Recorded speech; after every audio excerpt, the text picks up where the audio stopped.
Chapter 1. Nathan laughed as the young girl tackled him in a hug. "You're back! I missed you so much!" Madeline exclaimed, her face buried in his chest. He embraced her in his arms, glad to finally see his sister again. "I missed you too, kiddo." Like most young men in his pack, he had left for a couple of weeks for training at the Mystic Moon Pack to enhance his abilities.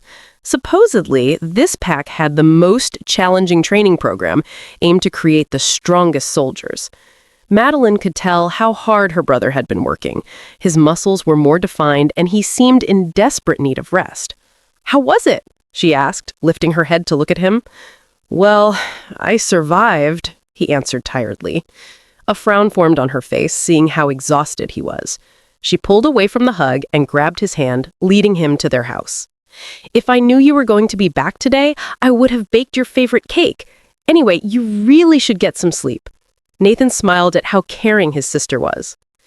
His smile slowly faded as he wondered what her reaction to the news would be.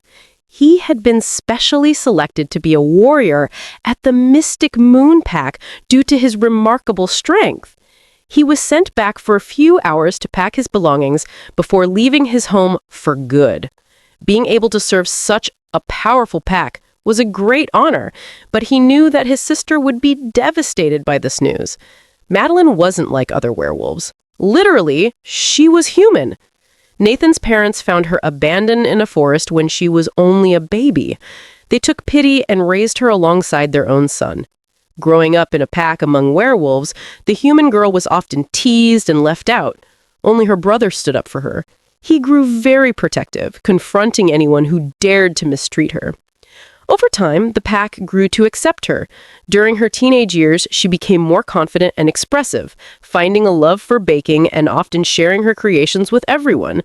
She became known as the pack's sweetheart, spreading joy and kindness wherever she went.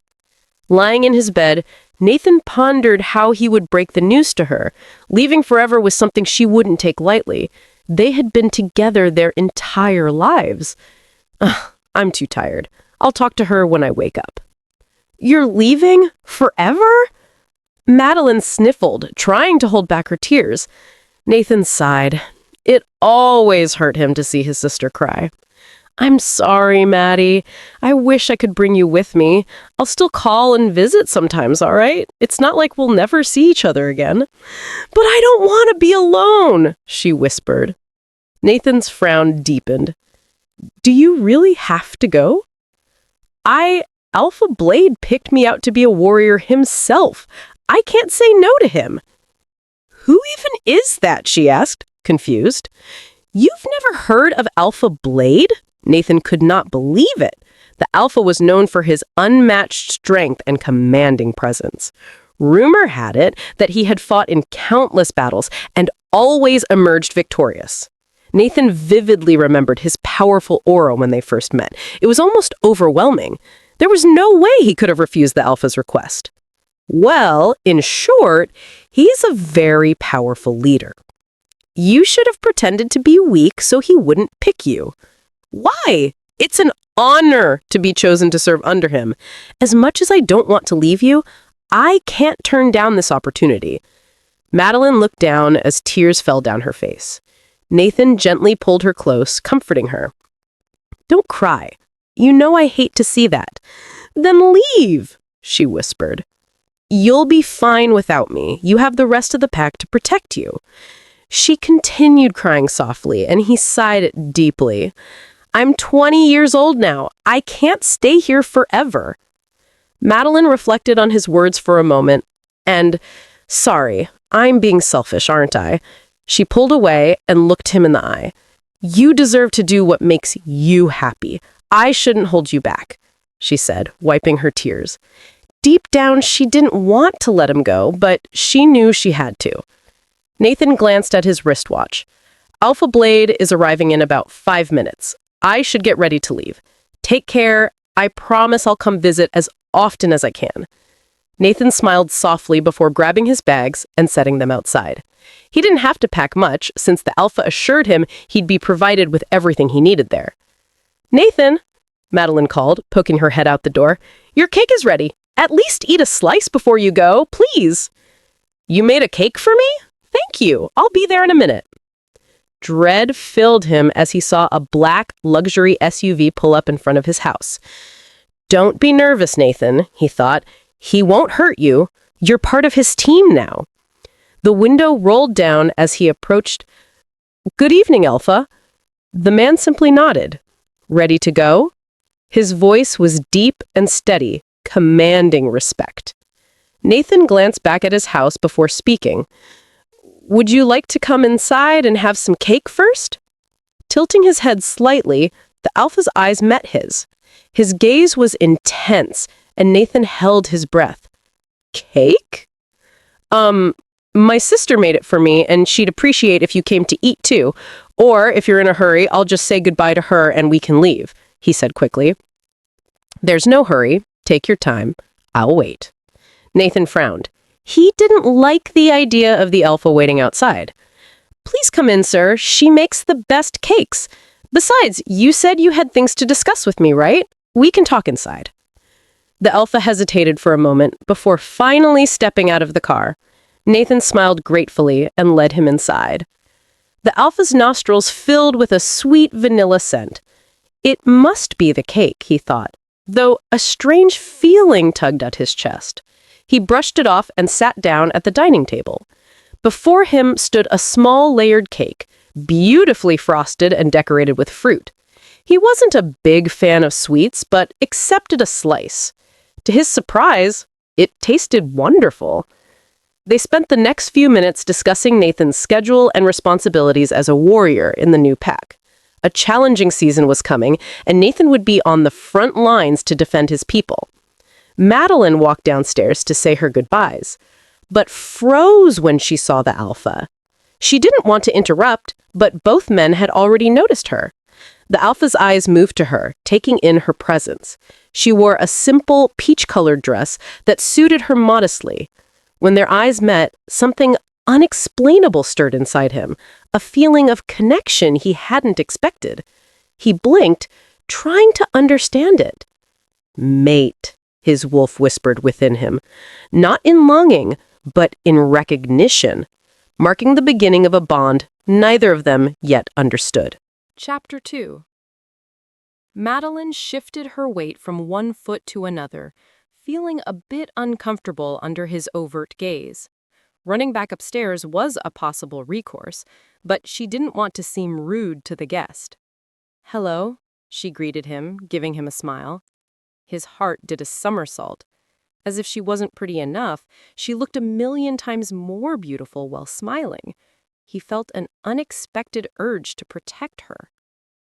The Alpha's attention turned to her scent. Indeed, she smelled pleasant, but there was something unusual about it. It was evident she was a different species. You're not a wolf, he remarked, narrowing his eyes at her. Her smile faltered.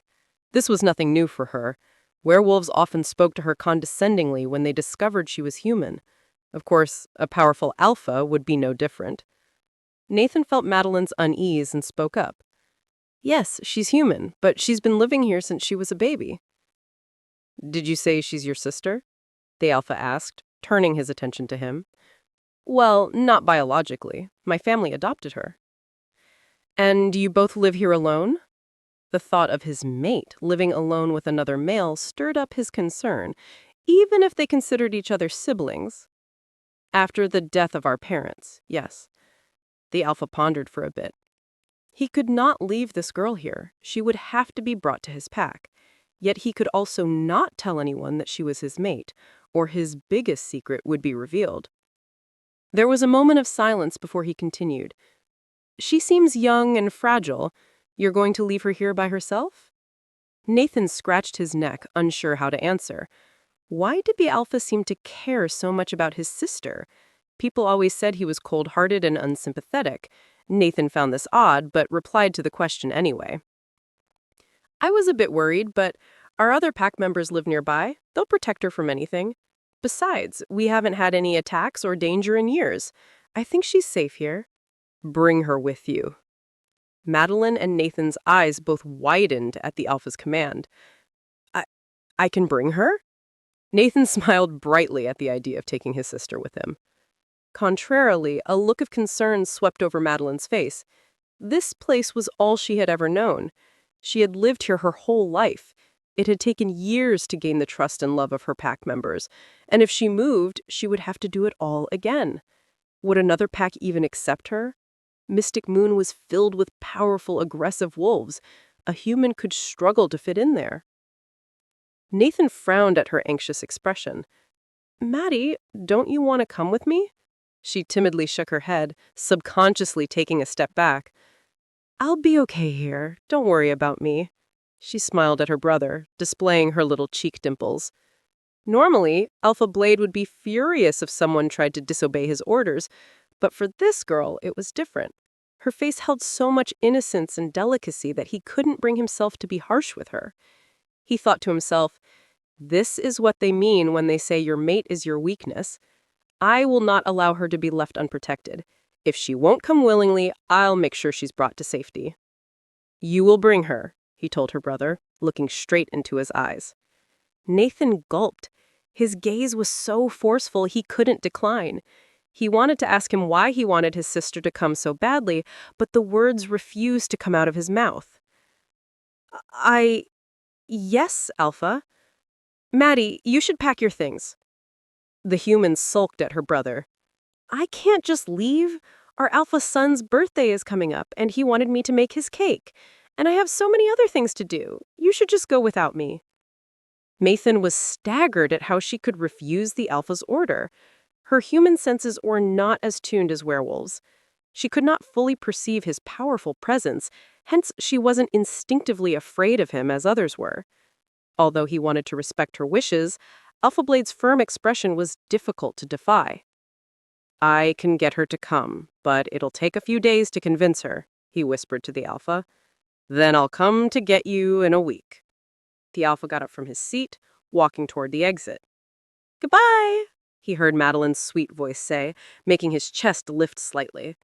Why is she so easy to like? Just the sound of her voice could lighten his mood. He did not respond, keeping his expression controlled as he made his way to his car. Nathan let out a breath he didn't know he was holding when the car finally drove off. He was unsettled. He couldn't understand why the Alpha insisted that Madeline leave her home and move into the Mystic Moon Pack. "I'll ask him about it later. For now, I need to convince her to move there," he thought to himself, turning to his sister. She was clearing up the dining table, picking up the used plates to wash them.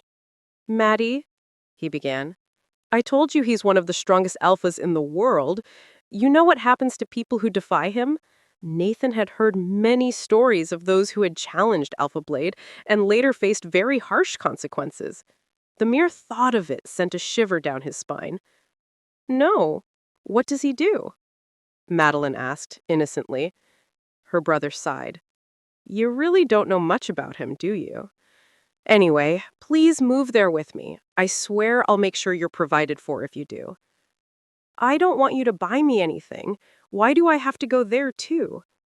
"I really don't know. He never mentioned that I'd have to bring you until today."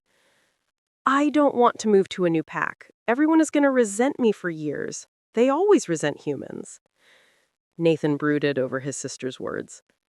"Don't worry, I won't let anyone hurt you. But you're going to be training or fighting all the time. You won't be able to spend time with me." "I'll try to spend as much time as I can with you, and if someone starts picking on you, tell me and I'll make sure they leave you alone." Madeline flinched at the intensity of his promise. "Violence is not good. I don't want you to hurt anyone, no matter how mean they are to me." A small smile crept onto Nathan's face. She really was too kind and gentle, but that's what made him so protective of her. Convincing Madeline turned out to be rather easy. After a few days, Nathan was pleased to see her packing her things. She was almost ready to leave by next week. They had already visited all their pack members to say their final goodbyes, but Madeline had something to do before leaving. "Let's go now," Nathan urged him, tapping his foot impatiently. His sister frowned at him. "But aren't we going to visit Mom and Dad's graves one last time before we go?" "The Alpha's coming in 10 minutes." Madeline grabbed the bouquet of flowers she had picked earlier and slipped on her shoes. Then let's go quickly. She rushed out the door, running in the direction of the graveyard. Nathan followed closely. The two offered their parents the flowers, and Madeline began sharing everything that was going on with them. She was very talkative, even to the gravestones. In her mind, the departed were lonely, and she wanted to keep them company. He's probably waiting for us. Come on, Nathan murmured, grabbing his sister's hand. She said her last goodbyes to her parents before they walked back to their house. As expected, Alpha Blade's car was already there. Sorry, we're late, Alpha. I'll grab our stuff and be right back. Nathan ran inside to pick up their bags before returning to put them all in the trunk. Alpha Blade stepped out of the car to open the back door for Madeline. Thank you. She gave him a warm smile and got inside. Although he was a stranger, she found it easy to trust him. Then again, she always trusted people readily. As soon as Nathan got into the passenger seat, the Alpha drove off. He felt rather satisfied. This girl was sitting in the back of his car on the way to his pack, and no one knew she was his mate yet. He decided it would be best to keep that private. Not only would it disclose his identity, but he also knew that many wolves targeted their rivals' mates. There are countless stories of alphas having their mates targeted or taken, forcing them into desperate situations. And he had many enemies. So for Madeline's safety, he wanted to keep it confidential. At least for now. Chapter 3. Maddie, wake up, we're here, Nathan whispered, trying to shake her awake.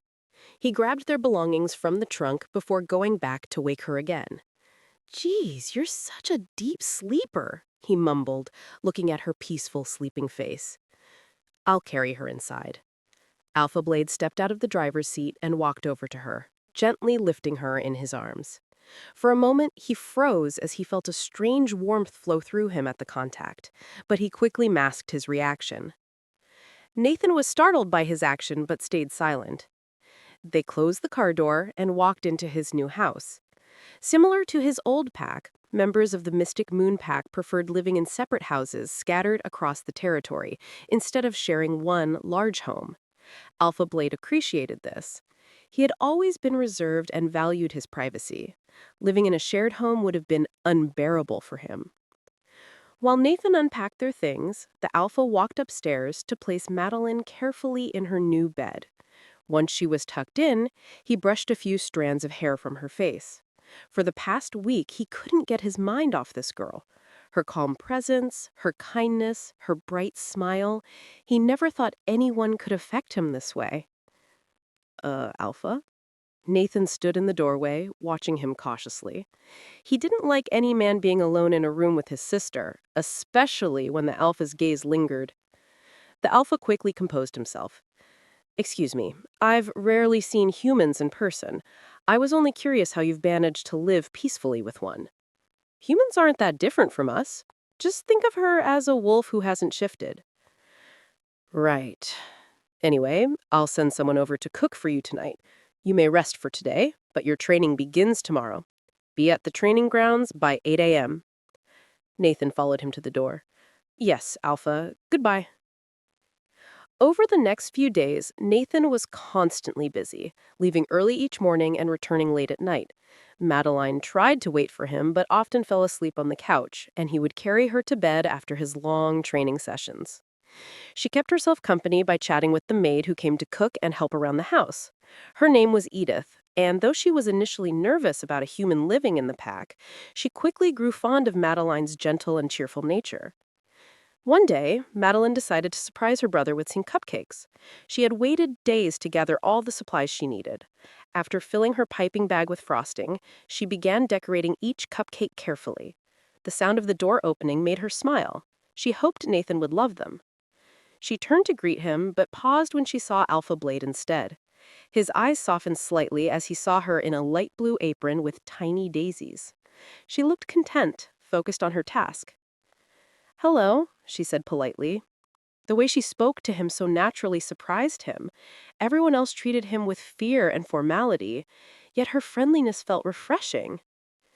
Nathan isn't back yet, if that's who you're looking for. Madeline turned back to her baking. He isn't? I sent him home a while ago. He should be here soon. I'll wait. he replied, stepping into the kitchen. He watched as she created perfect swirls on each cupcake. "Do you want one?" she asked.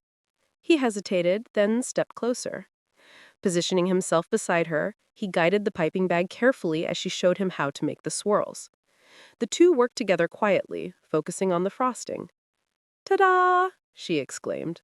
When they finished, it wasn't perfect, but it looked good enough for them both to smile. "Now for the last one." They didn't notice Nathan enter through the doorway. "Hey, Maddie, I got you some—" He froze, seeing the alpha standing close beside her at the counter. Madeline beamed and ran to her brother. "Hi! Oh, you got me some strawberries?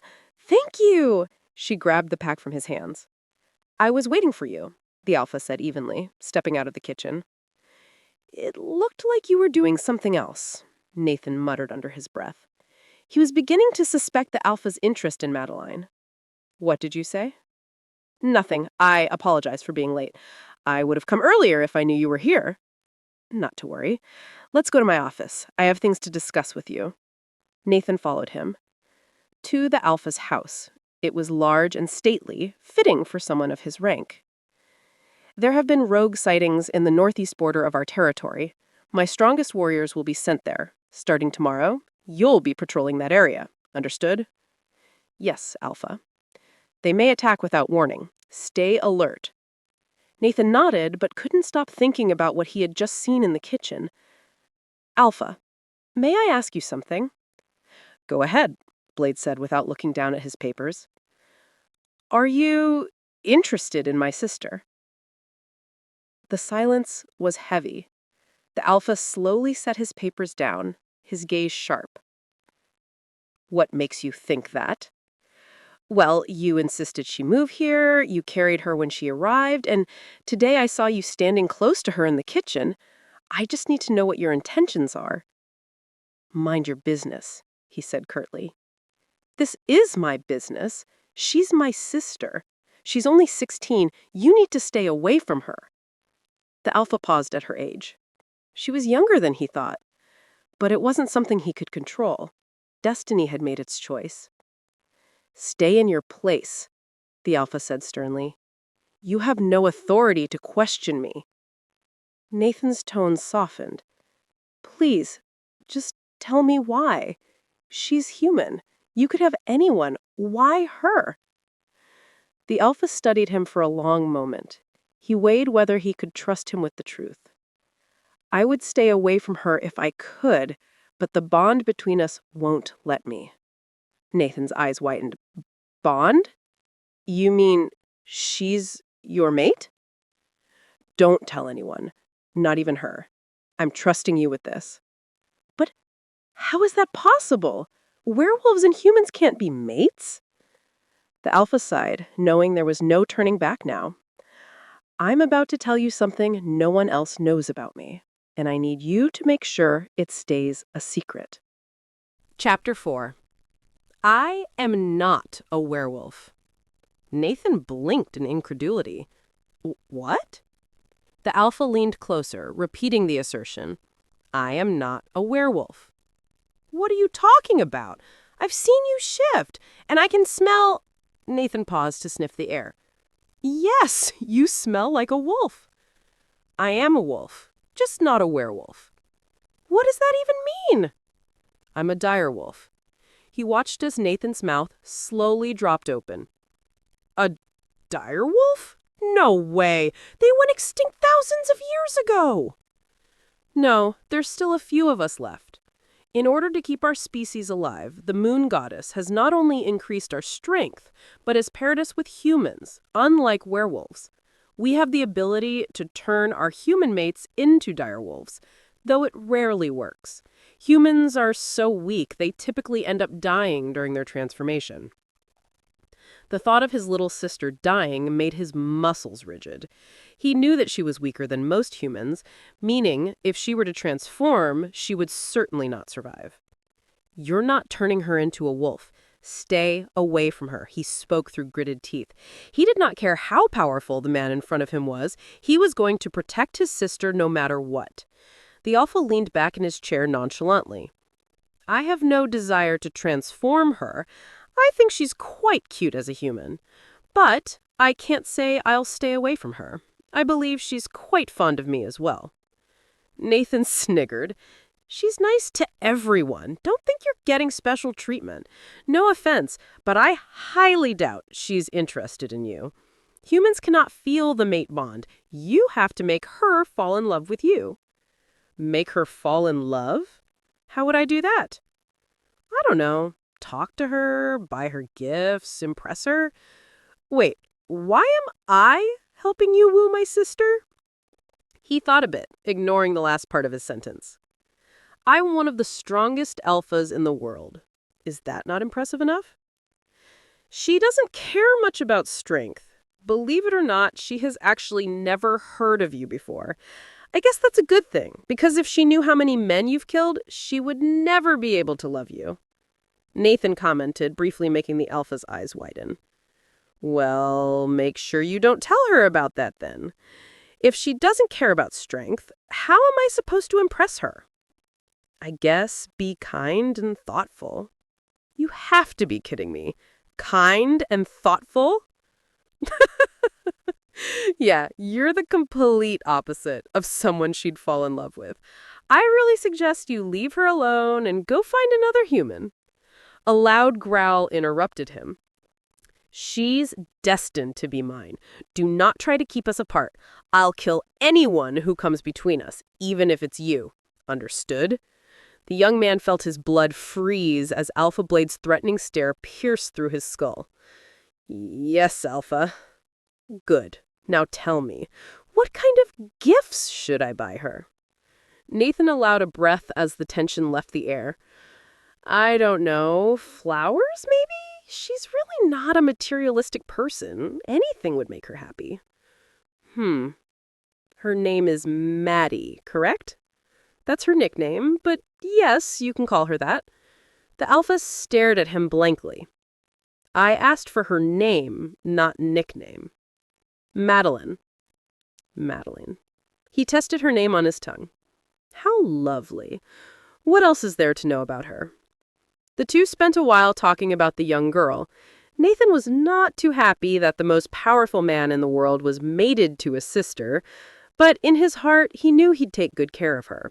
Being a human in a werewolf pack can be lonely, especially when it comes to romance, since werewolves can't really feel attraction to humans. Despite her striking beauty and kindness, Madeline had not once been in a relationship or even on a date. Deep down, her brother was glad that someone would finally love her in that way. Chapter 5. The alpha is coming to have dinner here tonight, if that's all right with you, Nathan said to his sister, who was helping the maid cook dinner in the kitchen. She hummed in agreement, not paying much attention. The alpha's coming? The maid asked, perplexed. The food should be as good as possible then. Darling, will you please knead this dough to make the pasta? She requested, turning to Madeline. Sure, I love touching dough. She beamed, plopping the yellow ball onto the clean counter and working it in. After cutting the pasta into long and wide sheets and boiling it in salted water, the maid began assembling the lasagna. She slid the dish into the oven, then cleaned up the kitchen. I have to go now, all right, darling? Take it out in about 45 minutes. Make sure it doesn't burn, she instructed, before shutting the door behind her. Madeline busied herself by decorating the dining table, changing out the tablecloth, and placing glass candles on top. It's missing something. She wandered to the living room and grabbed a white vase, setting it back down on the dining table. Much better. If only I had flowers to put in it. Her thoughts were interrupted by the doorbell ringing. I'll get it. She hurried to the door and opened it. The alpha stood there holding a bouquet of flowers. A small gasp escaped her lips. Those are so pretty. You know, I was just thinking about getting flowers to put in that vase. He turned to point at the empty vase on the table. I brought them for you. Really? I can have them? Thank you. She smiled, taking them from his hands. Nathan watched the scene amusedly. His sister was terrible at taking hints. It was clear she failed to see the romantic intention behind the flowers. I just remembered I have something to do. You both can eat dinner together. I'll be back in an hour, Nathan announced, heading to the door. The alpha firmly grabbed him by the arm, stopping him. "What are you doing?" he whispered, narrowing his eyes at him. Nathan smirked playfully. "I'm leaving so you two can be alone." "Eat before you go, Nathan," Madeline pleaded, "or you'll starve." "I'll eat later. I'm not too hungry right now. See ya." He slipped out of the Alpha's grip and disappeared out the door. Her sister frowned as she watched him leave, before turning her attention to the guest. "Are you going to leave too?" He blinked at her. "Confused? Do you want me to?" "No, but you came to see Nathan, and now he left. Still, please stay. I hate eating alone." He was glad that she wanted him to linger. "As you wish." The young girl took the lasagna out of the oven, pleased to see the slightly browned edges and melted cheese. It came out perfect. She cut it into squares and put 2 pieces on the plates, giving him a bigger piece. Alpha Blade was distracted, looking at the liquor rack in the dining room. "Do you drink?" he asked her, examining the bottles. "No, those are for Nathan. I'm not allowed to drink." "Why not?" "Because I'll get drunk. But werewolves don't get drunk, so you can drink some." "1 drink won't hurt you." She shook her head. "Nathan will get really mad at me." "Anyway, dinner's ready." She set the plates and utensils on the table before sitting down. He sat across from her, and they began to eat. The silence in the room disturbed her. He seemed completely uninterested in speaking to her, but she was very talkative. "My name is Maddie. I don't know if I ever introduced myself." "I know.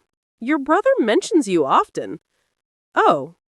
She waited for him to introduce himself, but he simply stayed quiet. "Can I know what your name is?" The Alpha gazed at her, the corner of his lip twitching in amusement. "You know I'm an Alpha." Her head tilted in confusion. "But I thought Alpha is your job, not your name." "You're right, but it is considered disrespectful to call an Alpha by his name."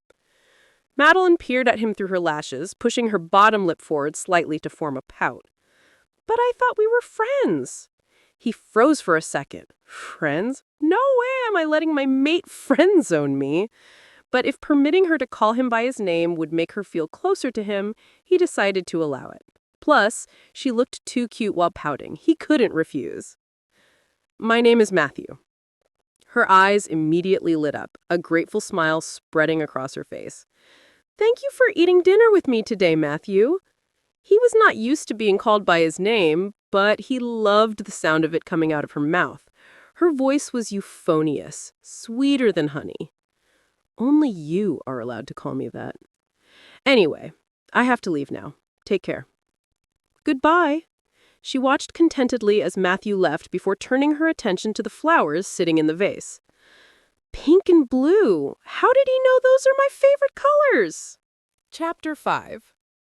For the past few weeks, both Matthew and Nathan had been very busy.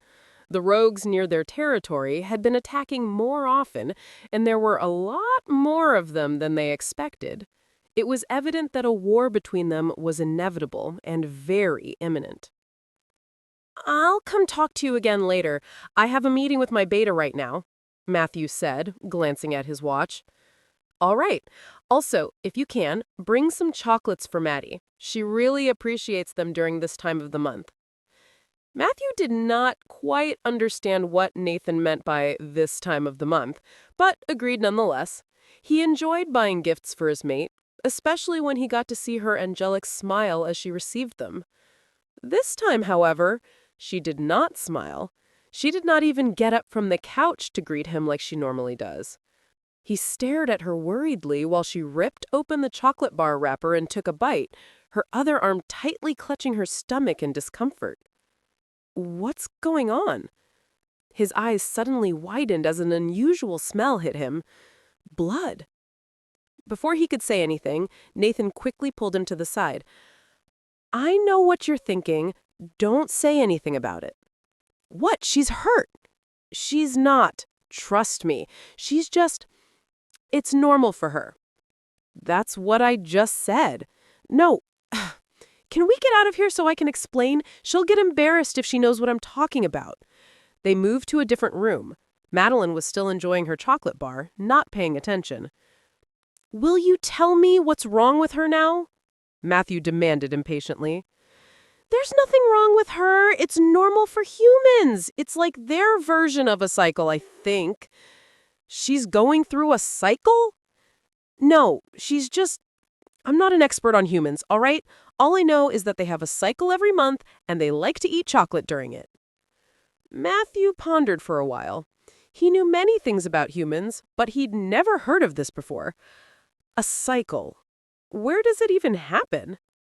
He decided to do more research about it once he got to his office. For now, they both figured it would be best to just leave Madeline alone during the next few days. Transition. Sergeant Nathan, you're positioned at the north border. Your squad is already on the way there. The beta's loud voice boomed before he turned to the next man in line to instruct him. Several days had passed. The war had finally commenced. Members of the pack had been training hard, willing to put their lives on the line and defend their land. As Nathan neared the border, he noticed how multiple rogues had already made it quite far into their territory. He joined his fellow warriors, trying to protect their pack from the invaders, but the situation was quickly getting out of hand. What they had expected to be an easy victory was turning out to be quite a challenge. This is only the north border. They're invading from every direction. How many of them are there? He thought, getting more discouraged by the minute. A rogue leapt across the border, landing right in front of him. He tackled the creature down, who responded by shifting into his wolf form and flipping them over, baring his canines at him. Nathan's eyes widened as his jaws surrounded his neck, preparing to bite down. Bang! The rogue froze momentarily before limply dropping down on his side. Nathan hastily pushed him off and got up, discerning a gunshot wound on the side of his head. He looked to the side to see a pack member slipping his gun back into his holster. Thank you. Nathan gave him a curt nod, a sign of gratitude. Be careful, Sergeant, the warrior replied, returning the nod before running off to look for his next target. Transition. At the east, Matthew defended the border alone. Direwolf abilities were considerably more refined than werewolves. He could smell rogues from miles away, sense their exact location, and detect their every movement. His injuries healed in seconds, even gunshot and stab wounds. The Alpha was practically invincible. Any rogue who dared appear in his sight met death in a matter of seconds. He scowled, sensing how poorly his pack was doing. Rogues were getting further into his territory, he could feel. When this war is over, I'll have to give them all a punishment for being so incompetent. Some saw his punishments as cruel, but he wanted the best for his pack and needed to make sure they were able to defend themselves properly. Shortly thereafter, he could no longer smell any more rogues coming towards the east border.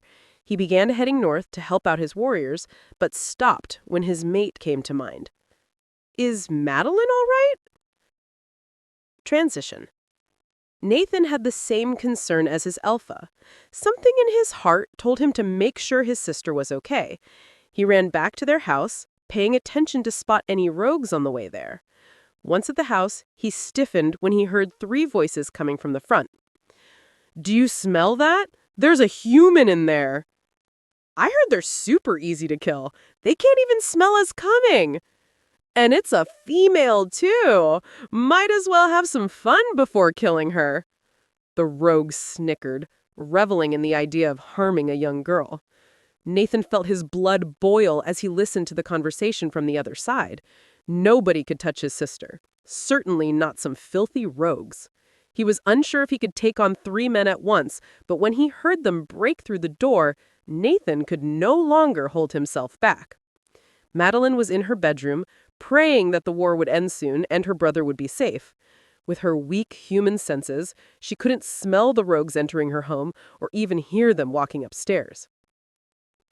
Her scream resonated through the house when they barged into her bedroom. She tried to run out, but one of them grabbed her by the waist and threw her onto the bed. "Where are you going, cutie?" He smirked menacingly, hovering over her.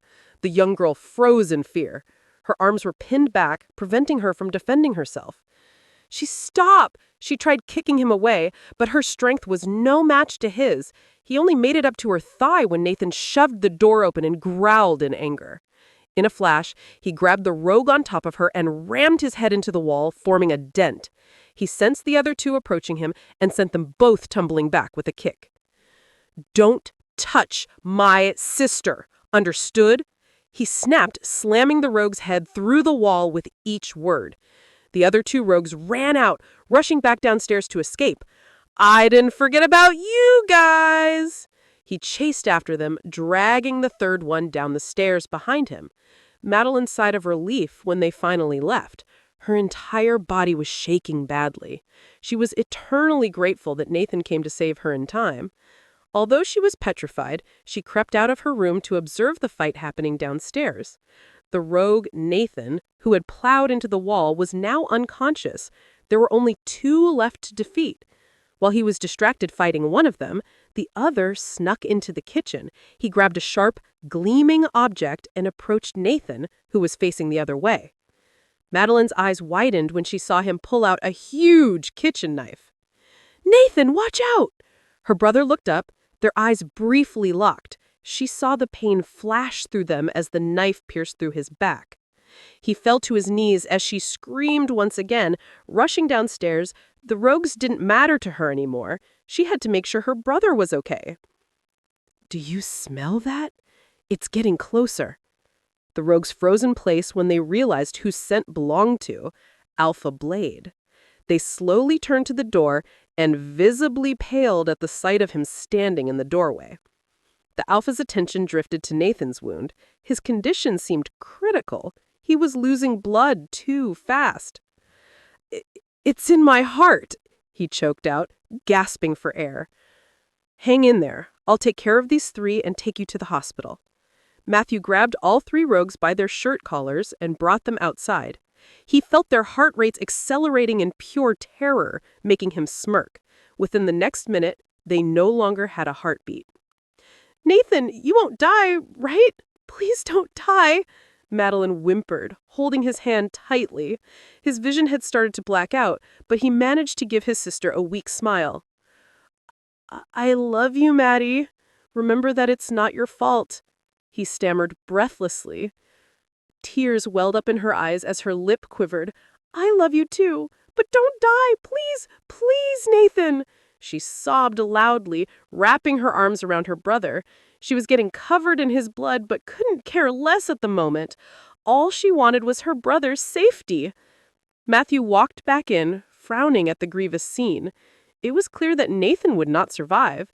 The knife had damaged his most vital organs, and the amount of blood lost was irreparable. He kneeled down in front of his fallen soldier, lowering his head to show his respect.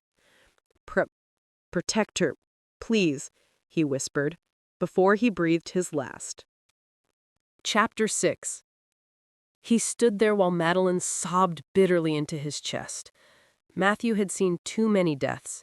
It almost never affected him anymore. But this time, it was agonizing. He could not imagine how much pain his mate was going through. Madeline had to be gently separated from her brother's body. She was refusing to let go, insisting that he wasn't dead yet. He had never seen someone cry this much in his life. It physically pained him, his heart wrenched with every sob. Matthew was not used to this. He had no idea how to console her. "If only I had arrived earlier, I could have saved him." The Alpha never blamed himself for the death of his warriors, since they willingly put their lives on the line. But he couldn't help but feel responsible for Nathan's. "Protect her, please." His last words replayed in his head. He looked down at the young girl crying in his arms, then around the house. The smell of death filled the air, and there was a pool of blood in the living room where Nathan had died. This house was too close to the border, an easy target for any invaders. "She's not safe here." He reached down to easily pick her up, turning towards the door. She offered no resistance, letting him carry her outside. Looking around, he was relieved to see that his pack was handling the attack pretty well. He could hardly smell any rogues nearby. It wouldn't be long until the war would be over. "Where are we going?" Madeline sniffled, finally lifting her head from his chest. He got to a house and unlocked the door, walking in with his mate still in his arms. Your house is not safe for you. From now on, you'll be living with me. I'll have someone bring all your belongings later. Stay here. I'll be back in a moment, he said, placing her down on a couch. Her hands reached up to grab his arm. Don't leave me, please. She looked up at him with teary eyes. He frowned, gently prying her small fingers away from his body. I promise you'll be fine here. I'm trying to end this war as soon as possible. I have to make sure the others are safe as well. Before Madeline could say anything else, he was out the door, making sure to lock it behind him. It's over. Good fight, Mystic Moon warriors. The pack sighed in relief, finally able to relax after hours of battle. Loud cheers echoed throughout the crowd. They had won! Let us not forget that with this great victory came great sacrifices. 12 warriors lost their lives today. The cheers were replaced by gasps and mournful cries. Tomorrow, a grand funeral will take place to honor them. Matthew watched from afar while his beta gave the speech. He was not at all happy with how much his pack struggled to fight a simple rogue invasion. He expected much better from them. They were said to be one of the strongest packs, but he decided not to rain on their parade just yet. They were tired and worn out. His warriors deserved a few days of peace and rest. The alpha headed back home, hoping that his mate had stopped crying. Of course, she had not. His sensitive ears could hear weeping from outside the house. She was curled up on the couch, just where he had left her. Walking into the kitchen, he filled up a glass of water before setting it down in front of her. He sat down, thinking of what to say. You have not eaten all day. Should I get you something? She shook her head. I'm not hungry. Your brother wouldn't want you starving yourself, don't you think? Madeline paused for a bit, thinking about his words. I'll eat tomorrow. I'm too tired tonight. He did not like the thought of letting his mate go to bed hungry, but chose not to argue with her. He brought her to his bedroom, where she took a shower and changed out of her clothes. He could hear her faint sniffling as she washed her brother's blood off of herself. After her shower, she washed her face, trying to freshen up her appearance. Madeline finally came out, wearing her nightgown that was brought back from her house. Where will I sleep? Well, there is only one bed in this house, Matthew responded, walking closer to her. She looked over at the huge king-size bed in the room. I'll sleep on the couch then. She turned towards the door, but was immediately blocked by Matthew stepping in front of her. What are you talking about? You're sleeping here. Then where will you sleep? We're sleeping in this bed together. Her eyes widened at his contention, but before she could object, she felt him gently pick her up. He dropped her onto the soft mattress before getting on the bed from the other side and turning off the lights. The satin duvet felt like a vast, endless ocean beneath Madeline's skin, and the cool, soft pillows gave a refreshing sensation. She was glad that he made her sleep in this bed. She had never felt such a level of comfort. Can you leave the lights on? Madeline requested. Why? I'm scared of the dark. He looked over at her, baffled. Scared of the dark? He almost felt like laughing. No. Madeline frowned. Please? Learn to face your fears. She huffed at his response. You're so mean, she muttered, turning away from him. He stayed quiet. Not long after, she began feeling bad. I didn't mean that. I'm sorry. You're not mean. I know it's silly to be afraid of the dark, but I can't help it. She felt his arm reach over to grab her waist, pulling her back until she felt the warmth of his body against hers. A slight blush crept onto her face when she realized how close they were. She knew it was considered improper to sleep next to a man like this, but she felt so warm and safe in his arms, she did not want to move away.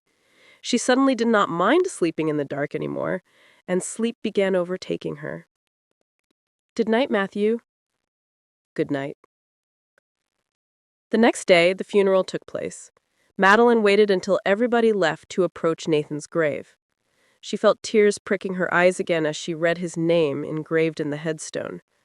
She slowly kneeled down beside it as a tear ran down her cheek. "I won't cry again. I know you don't like it when I cry," she murmured, wiping her eyes. "I brought you flowers. They're red, your favorite color."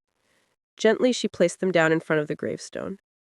The young girl talked to the grave for hours. Some people walked by, giving her strange looks, but she ignored them.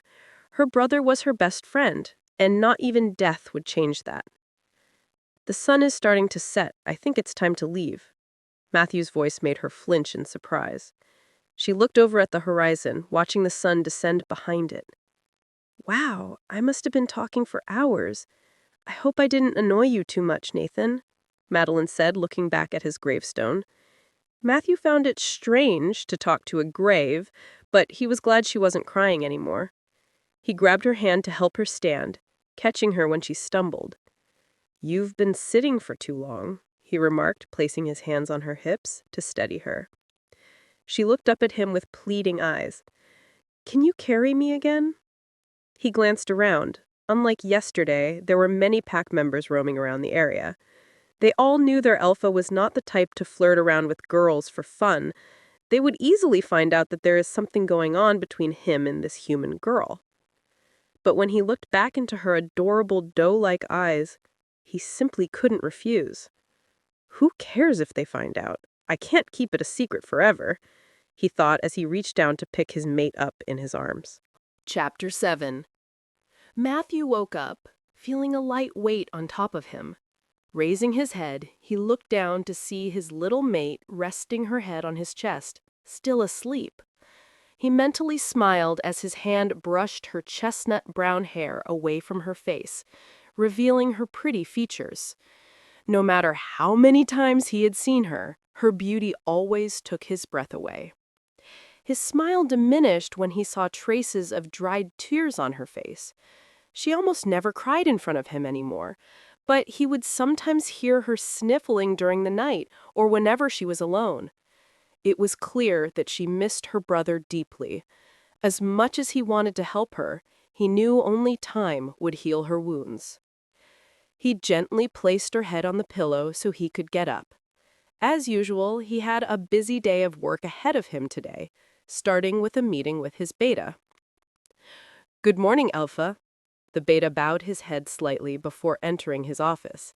He paused for a second, sniffing the air. "Is something wrong?"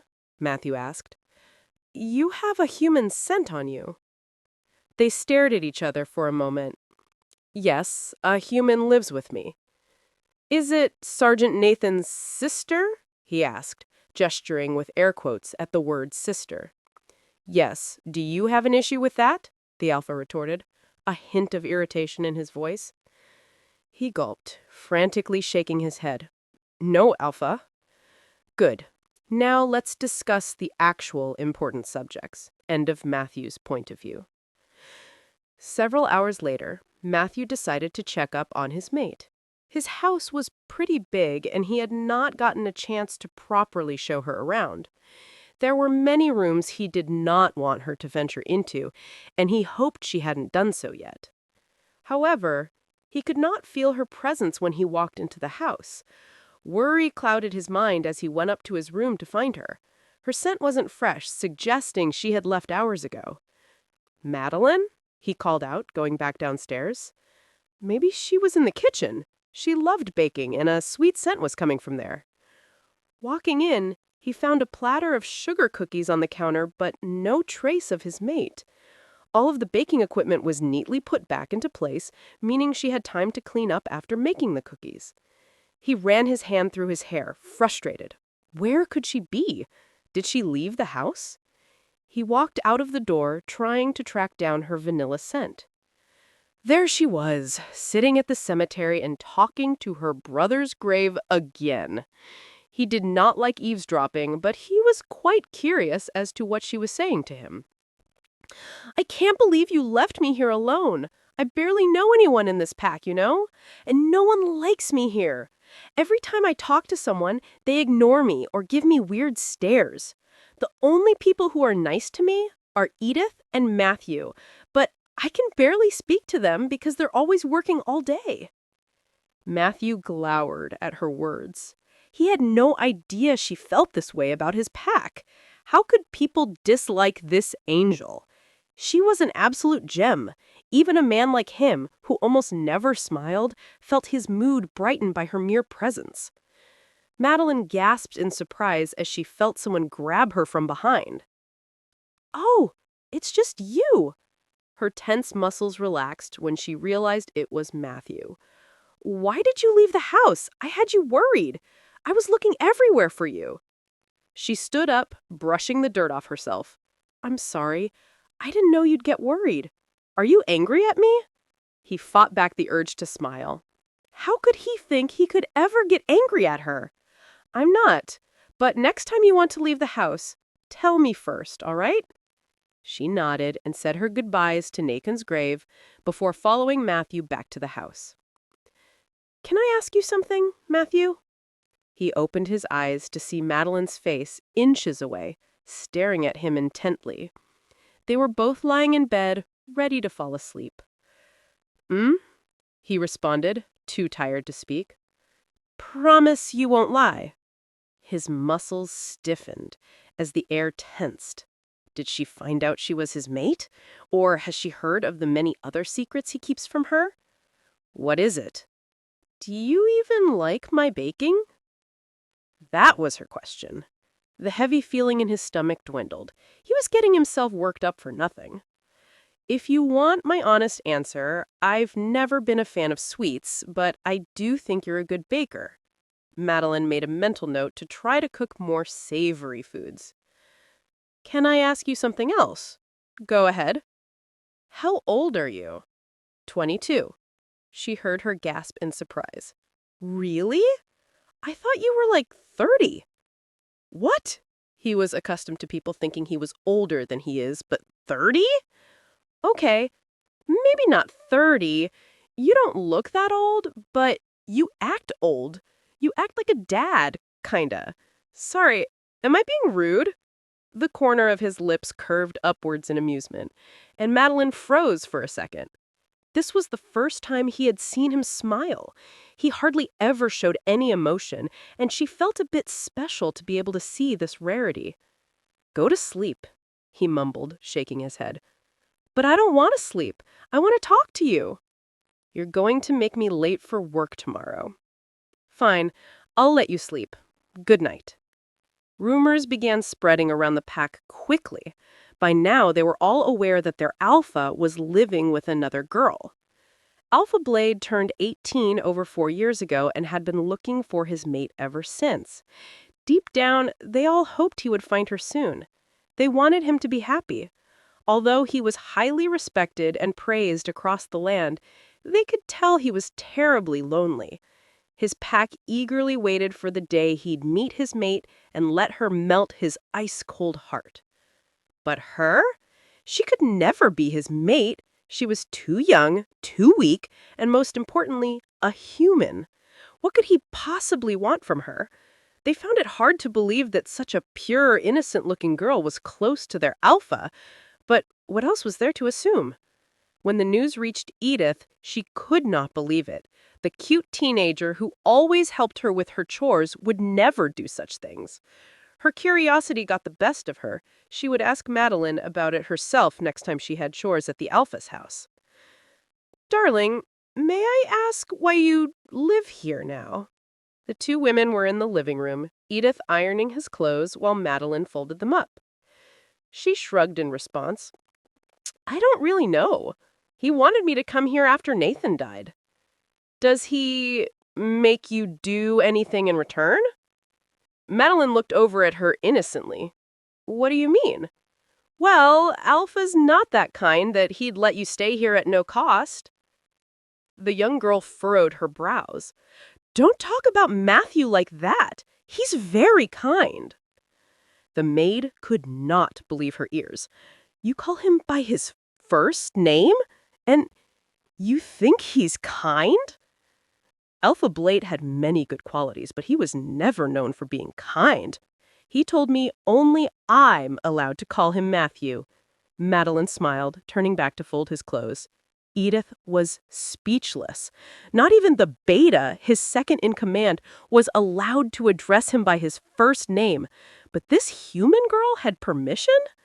You know, darling, if you weren't a human, I would have thought you were his mate. Huh? I've known him for many years, and I've never seen him treat a girl like this. You do almost seem like a couple. The young girl's lips parted in shock. A couple? A deep shade of rose swept across her cheeks. That's not true, she said, shaking her head. But the more she thought about it, the less she was sure. Stop being silly, Maddie. You're just a human. He'll never like you like that. She reproached herself, turning her attention back to the chores. Chapter 8. As the weeks went by, Matthew became increasingly impatient. His love for his mate grew stronger every day. He began to find it hard to control his desires. Each time she talked to him, he wanted to kiss her lips. And whenever they would lie in bed together, he felt an urge to hold her more closely. Madeline, on the other hand, was still oblivious to his feelings. She constantly mistook his displays of affection for friendship. A strange sensation would grow in her heart every time he'd hold her close, compliment her, or give her gifts, but she could not understand what it was. A smile formed on her lips as she remembered the conversation they had this morning. "Do you like this dress?" she asked, twirling around in his office. Matthew was busy doing paperwork at his desk. "I told you you're not allowed to come in here while I'm working," he responded, not even glancing at her. She sulked, walking in front of him. "But why? I'm so bored and I haven't seen you all day." He finally looked up at her.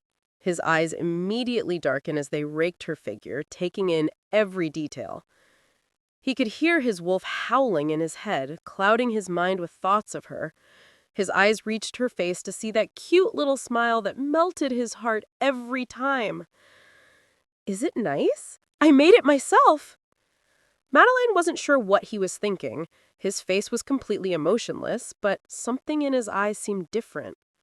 He studied her from head to toe one more time before finally answering. "You are a doll." A doll? She did not quite understand what he meant. Why? "When I first saw you, I almost couldn't believe you were real. You're just too pretty." She felt her face flame up when her mind processed his words. Madeline wasn't the type to ever get shy and awkward, but his compliment got her flustered.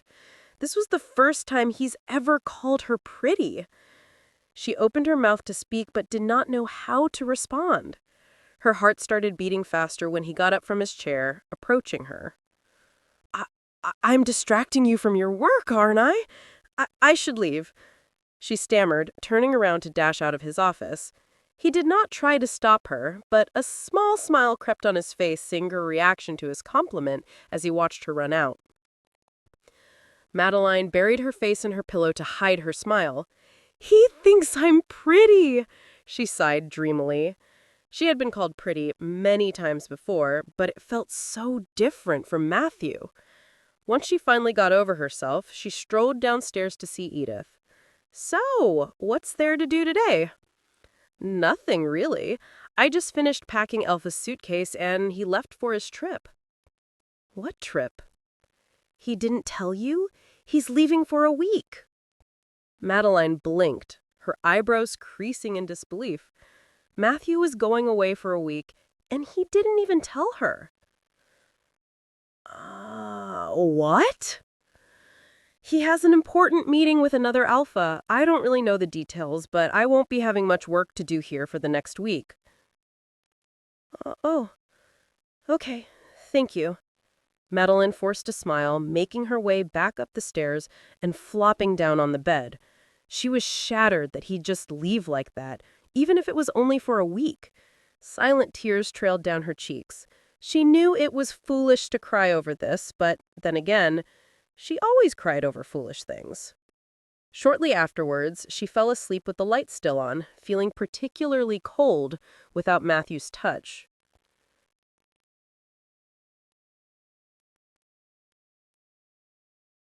I'm so mad at him. He didn't even tell me he was leaving. Madeline spoke, playing with the grass. She was sitting in front of Nathan's grave again, sharing the news with him. Talking to her brother always comforted her, even if she knew she was never going to respond. She felt as if he could hear her and enjoyed her company. Besides, she had almost no one else to speak with. Everyone in this pack was very busy, working all day, or simply had no interest in speaking with a human.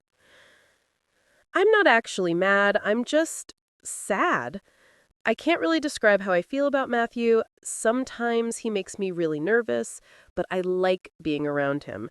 Especially when he holds me, it feels so nice and safe. And when he compliments me, I think about it for hours. He reminds me of you a lot, except it's different. I don't understand. She paused to look up at the sky. It was a beautiful blend of pink and purple, given that the sun was setting. Above her head, she noticed a heart-shaped cloud. Her eyes widened as the realization hit her. Nathan, I think I have a crush on him. She hid her face in her hands, shaking her head. I know it's stupid. I'm a human. I'm not supposed to feel this way about werewolves. He'll never feel the same way about me. You'd probably be laughing right now if you were here. But I really like him, she mumbled against her hands. Excuse me, miss. A voice behind her made her jump. She turned around to see the pack's beta standing a few feet away. Me? She asked, pointing at herself. Alpha ordered me to keep you inside after sunset. But he's not here right now. Let me stay here longer. He won't know. The beta raised his brow, intrigued. You know I can't do that. Why? If I ever found out I disobeyed him, he'll kill me. Now, follow me back inside. Madeline hesitantly stood up and began following him.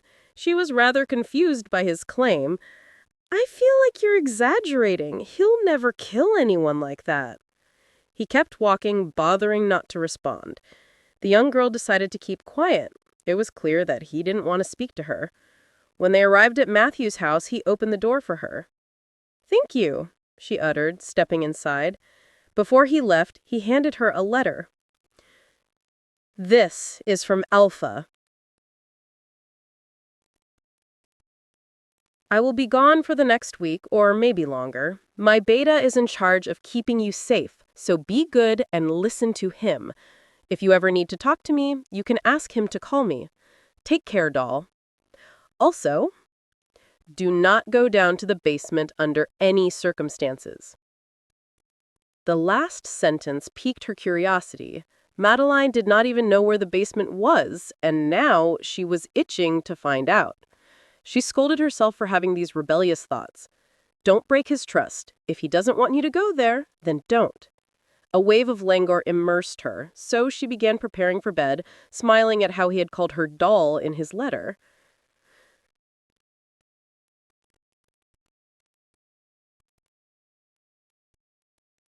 Matthew watched as his opponent collapsed on the ground, panting from exhaustion. The two alphas were discussing territorial disputes, and he had challenged him to a fight, which Matthew was quick to accept. That's all you've got?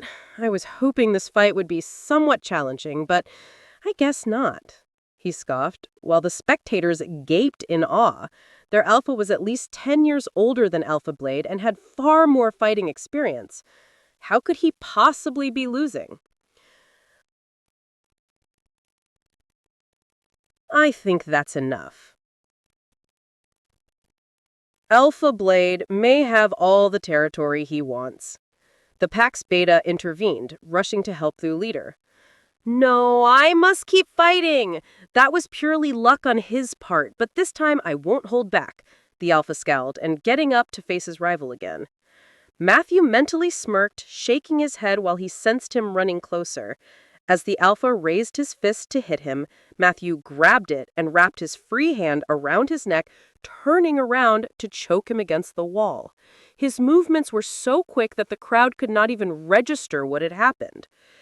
If I kill you, all of your territory, along with your entire pack, will belong to me," Matthew growled, tightening his grip on his neck and crushing his windpipe. His opponent's face had turned red from the lack of air as he spluttered, flailing around helplessly. The members of the pack observed in horror, but none were brave enough to intervene. This was not the first time he killed an alpha to take over their territory. According to many rumors, Alpha Blade used to be a rogue. At the age of 16, he had challenged the Mystic Moon Pack's alpha to a fight and killed him within seconds, effectively taking his position as alpha. His incredible strength had everyone doubting the rumor. How can a meager rogue be so powerful? He was impossibly strong, even for an alpha. Matthew let go the body and took a step back. Everyone watched as their alpha knifelessly fell to the ground. Then he turned to the crowd, who stared back at him with terror-stricken eyes. "From now on, I am your alpha."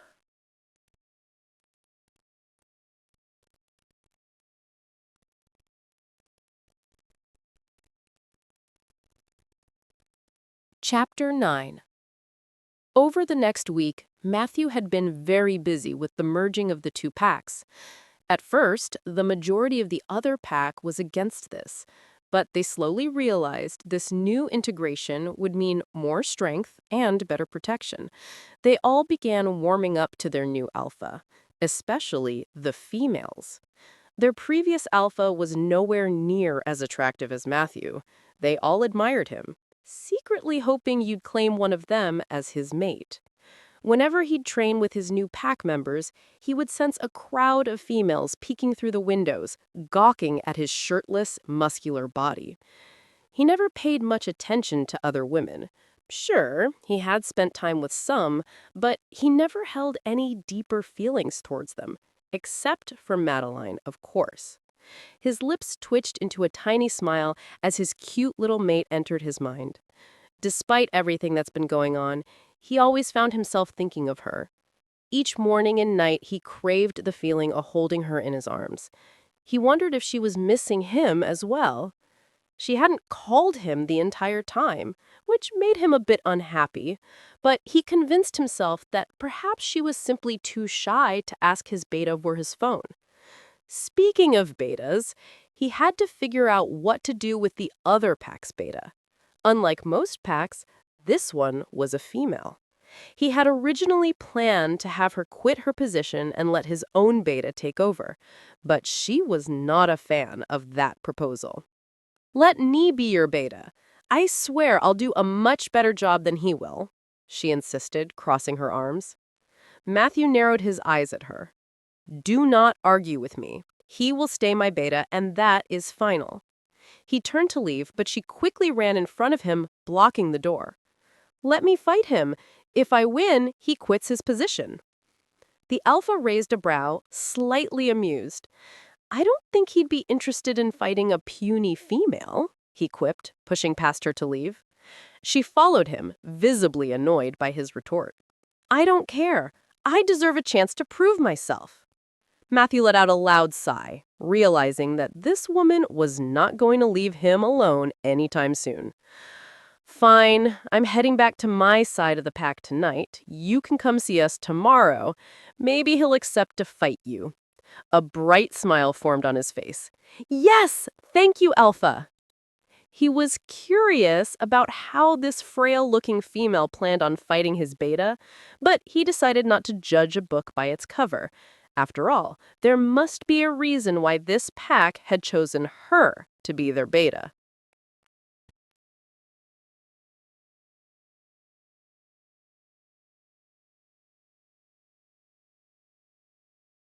Madeline cried softly beneath her blankets. These past few days have made her feel extremely homesick. The thought of going back had been on her mind for a while now. At her old pack, everyone loved and cherished her. Here, she felt ignored and completely alienated. Plus, if she kept living with Matthew, her feelings for him would only grow stronger. Moreover, she began feeling as though she was bad luck. Although Nathan had told her not to blame herself for his death, she couldn't help but feel guilty. If I hadn't come to this pack in the first place, he wouldn't have gotten killed trying to protect me. Her adoptive parents also died the same way, adding to her guilt. Who would be next? Matthew? More tears poured down her face at the thought of him dying as well. She would rather be killed herself than have someone else die for her. It had already happened twice. She could not let it happen again. No matter how much she liked Matthew, leaving him would be best. She was so immersed in her thoughts that she did not notice Matthew walking in and sitting on the bed.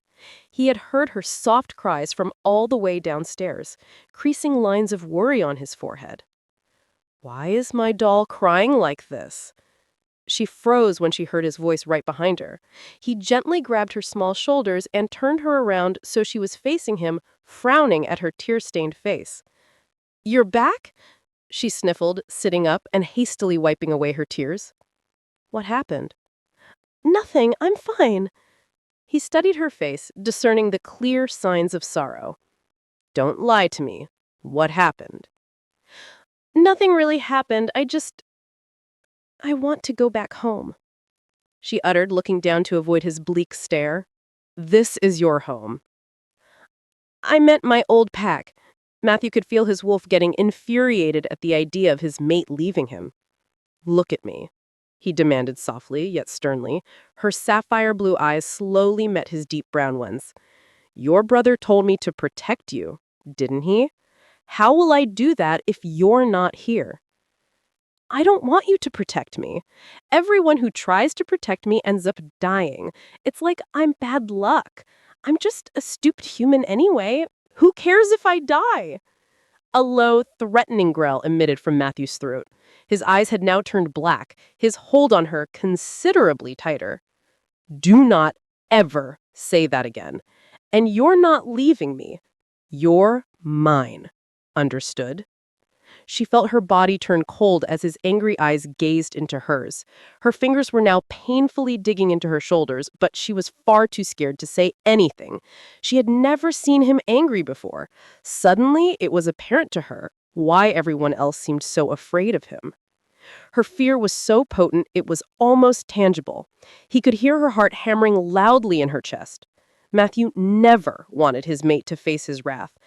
Usually, the mere sight of her would be enough to calm him down. But how could he be calm if she was trying to leave him? As he relaxed his tense muscles, his hands left her shoulders, dropping down to her waist. "I didn't mean to scare you, but I can't let you leave. There's no need to worry about me dying. I've never even been close to losing a fight." He leaned closer until their foreheads lightly brushed together. "And don't you ever think no one cares about your life. You mean the world to me, Madeline." The young girl blinked in confusion, trying to process everything. "You mean the world to me. You only want me here because Nathan said to protect me." His words resonated in her head. Why did he keep saying these things to her? It's almost like he was playing with my heart, whispering sweet nothings in her ear, even though there was no way a werewolf could ever love a human. "You don't mean the world to me. You only want me here because Nathan said to protect me." Matthew slowly closed his eyes, contemplating whether he should tell her the truth. As much as he wanted to be honest and let her know his true intentions, he couldn't just yet. He did not want to scare her off, knowing that she could not feel the mate bond between them. He was ignorant of the fact that she had developed romantic feelings for him on her own. "You do mean the world to me. I'm aware you don't know much about my life, but believe me, it was nothing but solitude and despair. I can't even remember the last time I smiled before I met you. But the moment you came into my life, words can't explain how much my world changed. You were a ray of sunshine in the midst of darkness. Your brother's words did not change anything. I've always wanted to protect you, no matter what." A wave of guilt washed over him for forcing her to stay. It was selfish of him. He knew that he would corrupt her innocent mind and deprive her pure heart, but he didn't care. She belonged to him, and nothing could change that. His eyes flew open when he felt Madeline's arms wrap around his neck, hugging him tightly. He instinctively encircled her waist, pulling her onto his lap while she rested her head on his shoulder. His wolf purred with delight at the feeling of holding his mate in his arms after so long. "I'm sorry for making you mad," she mumbled after a moment of silence. He sighed at her guileless nature. He was keeping her against her will, and she was apologizing to him. "I should be the one apologizing for getting mad." She lifted her head to look into his eyes again. "You should also apologize for leaving without even telling me. Do you know how sad I was?" His lips curved up to a smile. She did miss him. Madeline couldn't help but think how handsome he looked while smiling. "I'm very sorry about that. It was a spontaneous trip. I'll be sure to let you know next time." She returned the smile, slowly removing her arms around his neck. "I forgive you. Are you coming to sleep?" He gently moved her off his lap, nodding. "I'll get changed and be right here." She watched him walk into the bathroom before falling back on the bed with a loud exhale. Deep down, she was glad he wanted her to stay with him. He made her feel things no one else did. All of these emotions were so foreign to her. She longed to tell Matthew about her feelings for him, but she knew he would never see her in the same light.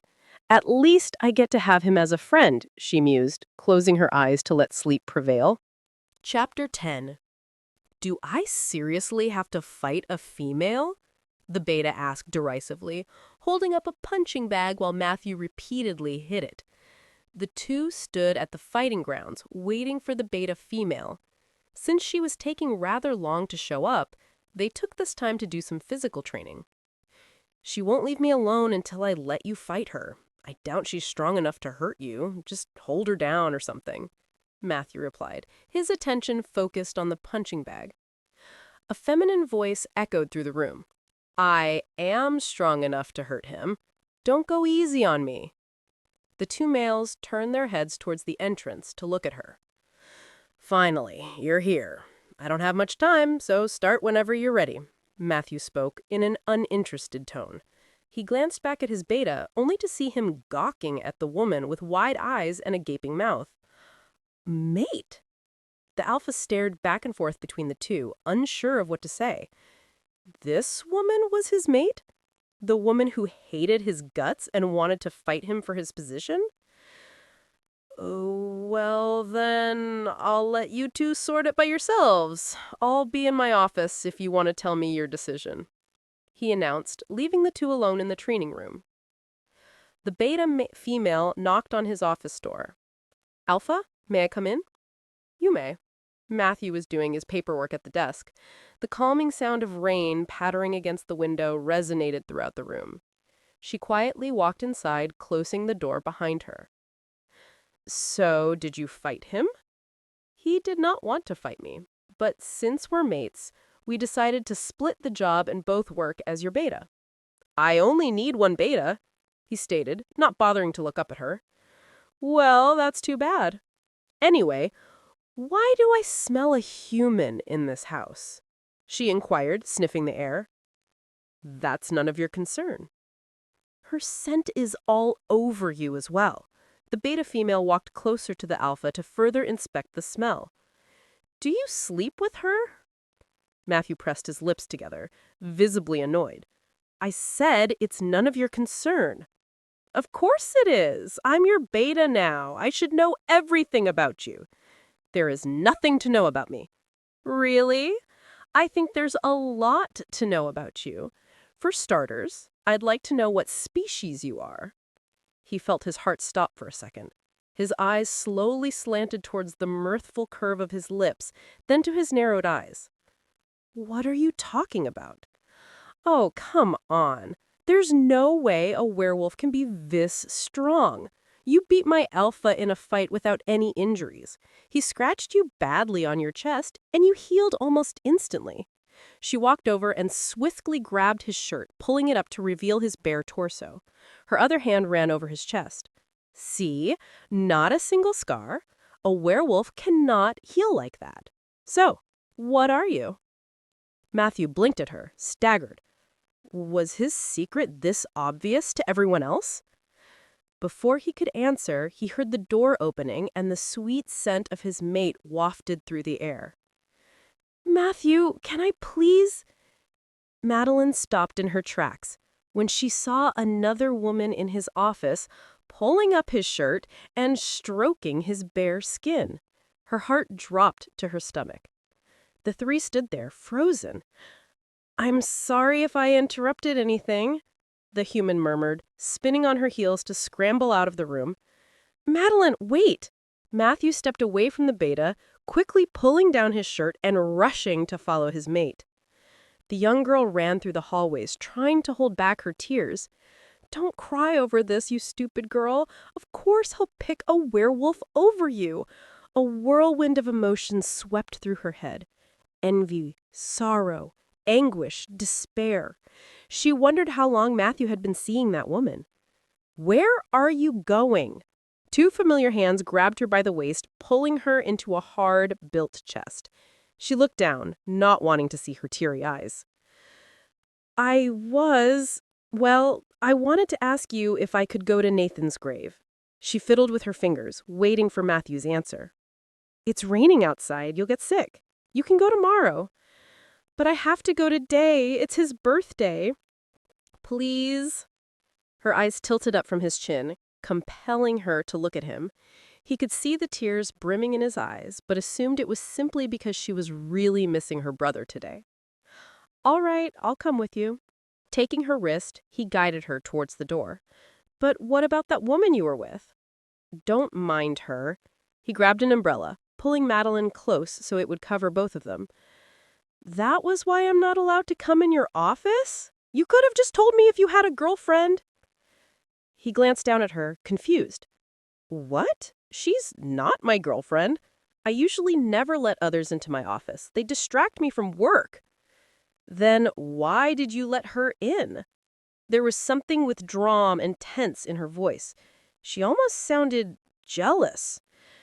"She's my new beta, and she needed to speak with me." Madeline's frown deepened after hearing that. If that woman were a beta, she must be very strong, and she would also be seeing Matthew quite often. "Okay," she mumbled in a gloomy tone. He couldn't understand why she seemed so dismal. Arriving at the grave, Madeline placed down her flowers and sang happy birthday to her brother. Matthew intently enjoyed the sound of her singing, though it only lasted a few seconds. The rain had gotten heavier. The two decided to return to the house shortly thereafter. "I'd like to hear you sing more often," Matthew professed. "Really? You have the voice of an angel." As always, she felt her cheeks heat up at his compliment. "Thank you, and thank you for coming with me." "Anything for you." His words left her flustered. Why did he keep being so affectionate to her? His compliments only intensified her feelings, and as much as she loved them, she wished he would stop. Her emotions obfuscated her so much that she felt like she'd explode soon if she kept it all to herself. Matthew grumbled in annoyance when he walked into his office and was met with both betas. He glared at the female. "You're still here?" "I'm not leaving until you tell me what you are," she replied, leaning back in her chair. "Your alpha is quite cute. Madeline, is that her name?"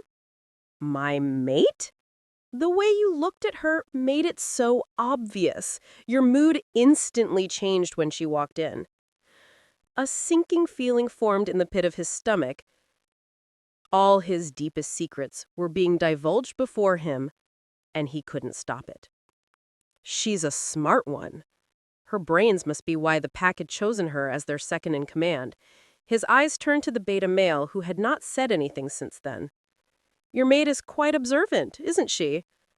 "I'm sorry if she's troubling you, Alpha. I told her to just leave you be." He was cut off by his mate, elbowing him in the stomach. "I'm not troubling him. It's important for us to know these things so we can serve him better. I don't understand how you worked for him for so many years without knowing a single thing about him." A deep sigh left Matthew's lips, realizing there was no getting himself out of this. "You're right. I shouldn't be keeping these things from you." The two betas leaned forward, eager to hear his answers. Well, I am a direwolf. No, we're not extinct, and no, we're not trying to take over and kill all werewolves. And yes, that human girl is my mate. Any other questions? The room fell still for a moment while they pondered over his confession. His beta male broke the silence. I'm glad you found your mate, Alpha. We know you're a very secretive person, but you can trust us, all right? You don't have to keep everything to yourself. Yeah, now get out of here. I have work to do. The beta scampered out of the room, grinning triumphantly. Although Matthew wanted to keep his identity a secret, the relief he felt when he finally told them was immense. He was aware that many would be against him if they found out.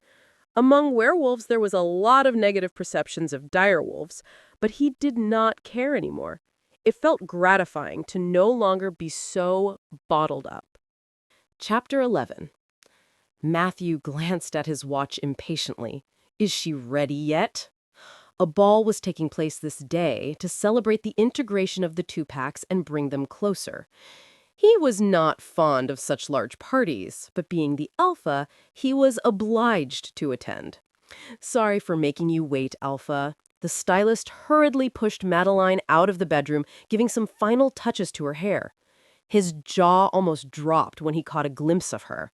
She wore a stunning, strapless blue dress, her hair styled in an elegant updo. She warmly thanked the stylist before stepping down the stairs, being careful not to trip over the gown. Matthew kept his eyes on her the entire time, not blinking as she approached him. She looked down at her gown, smoothing it with her hands. Do you like it? I've never worn a dress this pretty before. Taking a step closer, he softly tipped up her chin, locking their gaze. He noticed her makeup, nothing too apparent, but it accentuated her already pretty features even more. His eyes lingered on her lips for a moment before he answered. You are the most beautiful girl I have ever seen. He was truly amazed that such a lovely thing was created just for him. Madeline felt a rush of blood in her cheeks. His wolf grew wild as she subconsciously bit her lip. It took every bit of self-control he had to not kiss her right there. Thank you, she mumbled, timidly casting her stare to the ground. He held out his hand to her, which she courteously took. Madeline couldn't help but marvel at how large his hands were. Hers were so comparatively small that it was completely hidden within his fingers. Stay here. I'll be right back, Matthew instructed, sitting his mate down on a chair. She nodded obediently, watching him disappear into the crowd. Once he was out of sight, she sighed, propping her elbows onto the table and leaning into her hands. This ball was not as entertaining as she expected. Matthew kept leaving her alone to talk to other people, ordering her not to roam around. She felt so lonely. At this point, she'd be willing to talk to anyone. The dance hall caught her attention. Numerous couples were dancing, holding each other close, eyes glimmering with love. Her mind wandered as she envisioned herself dancing with Matthew, wishing he'd look at her the same way. Hello there, a voice beside her spoke. It's a shame that such a beautiful girl is sitting here alone. Madeline turned her head to the stranger. He seemed much younger than Matthew, perhaps the same age as her. Judging by his outfit and the tray in his gloved hand, carrying 2 champagne glasses, she guessed he was a butler. He offered her a glass. Care for a drink with me? She wanted to refuse, but she was pleased that somebody was finally speaking to her and did not want him to leave. So she hesitantly grabbed the glass, flashing him a benign smile. Is this going to get me drunk? She wondered out loud, staring at the yellowish liquid. He chuckled, taking a seat in the chair next to her. Oliver, another butler called out. Stop flirting with the guests. The chef's looking for you. The boy was pulled out of his seat. He gave the young girl an apologetic look. Sorry, I have to go. It was nice talking to you. I hope we can meet again. He rushed through the crowd. Madeline swirled the champagne in her glass, then quickly finished all of it. Forgetting what Matthew had told her, she got up from her seat and began wandering the ballroom. A gasp escaped her lips when she found the door leading to a balcony. The scenery was beautiful, and she impulsively moved closer to the railing to admire the view. Here you are. Two hands grabbed her waist from behind. I was looking for you everywhere. Don't scare me like that. Matthew turned her around so they faced each other. She looked up at him. Maybe it was the champagne or the gleaming moonlight, but for some reason he appeared much more handsome than usual. I love your face, she said tipsily, reaching up to stroke his cheek. You could be a model, you know. He stared back at her, bemused. His nose finally caught the smell of champagne on her lips. You're drunk, he discerned. She giggled, hiding her face into his chest. I'm sorry, I didn't mean to get drunk, but it tasted really good. Her small arms wrapped around his torso, hugging him tightly. He gently hugged back, unsure how to handle her in this state. Right. Do you want to go back home? I don't have to stay here any longer. You're not busy anymore? Can you dance with me? She raised her head to look at him with pleading eyes. Her behavior was starting to amuse him. The music from the ballroom was loud enough to be heard from the balcony. Normally, Matthew did not like to dance, but he decided to have a little fun with her tonight. Moving her hand up to his shoulder and placing her hand on her waist, he held out his other hand for her. Would you care for a dance, my lady? Madeline beamed and grabbed his hand, delighted. Slowly, they swayed to the music, keeping their eyes on each other the entire time. Matthew noticed the deep affection in her eyes. He had never seen him look at him like that before. I hope you never find your mate, she murmured. Despite her drunken state, there was a perceptible earnestness in her voice. Her partner arched an inquiring brow. Why is that? So you'll stay with me forever. He leaned down until their foreheads were touching. What if I am your mate? I wish I could be. Her eyes were full of sincerity. I know I shouldn't feel like this, but I really, really like you, Matthew. A sliver of surprise flashed across his features. Humans cannot feel the mate bond, so he assumed it would take much longer for her to develop these feelings for him. Oh, Madeline, if only you knew. His eyes drifted down to her lips, and his wolf was growling in anticipation. Slowly, he leaned in. My head really hurts, she said, not realizing what he was about to do. Way to ruin the moment, he grumbled in his head, removing his arms from her waist. I'm taking you home, then. A pounding headache woke Madeline, whimpering in pain. A pair of strong arms wrapped around her, rubbing her back soothingly. Matthew grabbed a glass from the bedside table and brought it up to her lips. Have some water. She avidly drank it, trying to soothe her dry throat. Thank you, she mumbled, resting her head on his shoulder. He was sitting up on the bed, his back against the headboard, while she sat on his lap.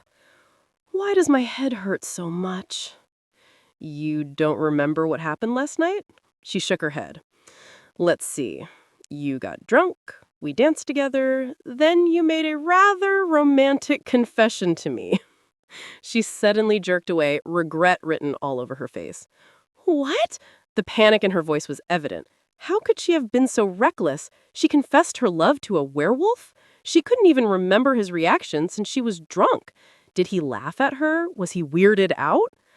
Matthew pulled her back in his arms, brushing a stray piece of hair from her face.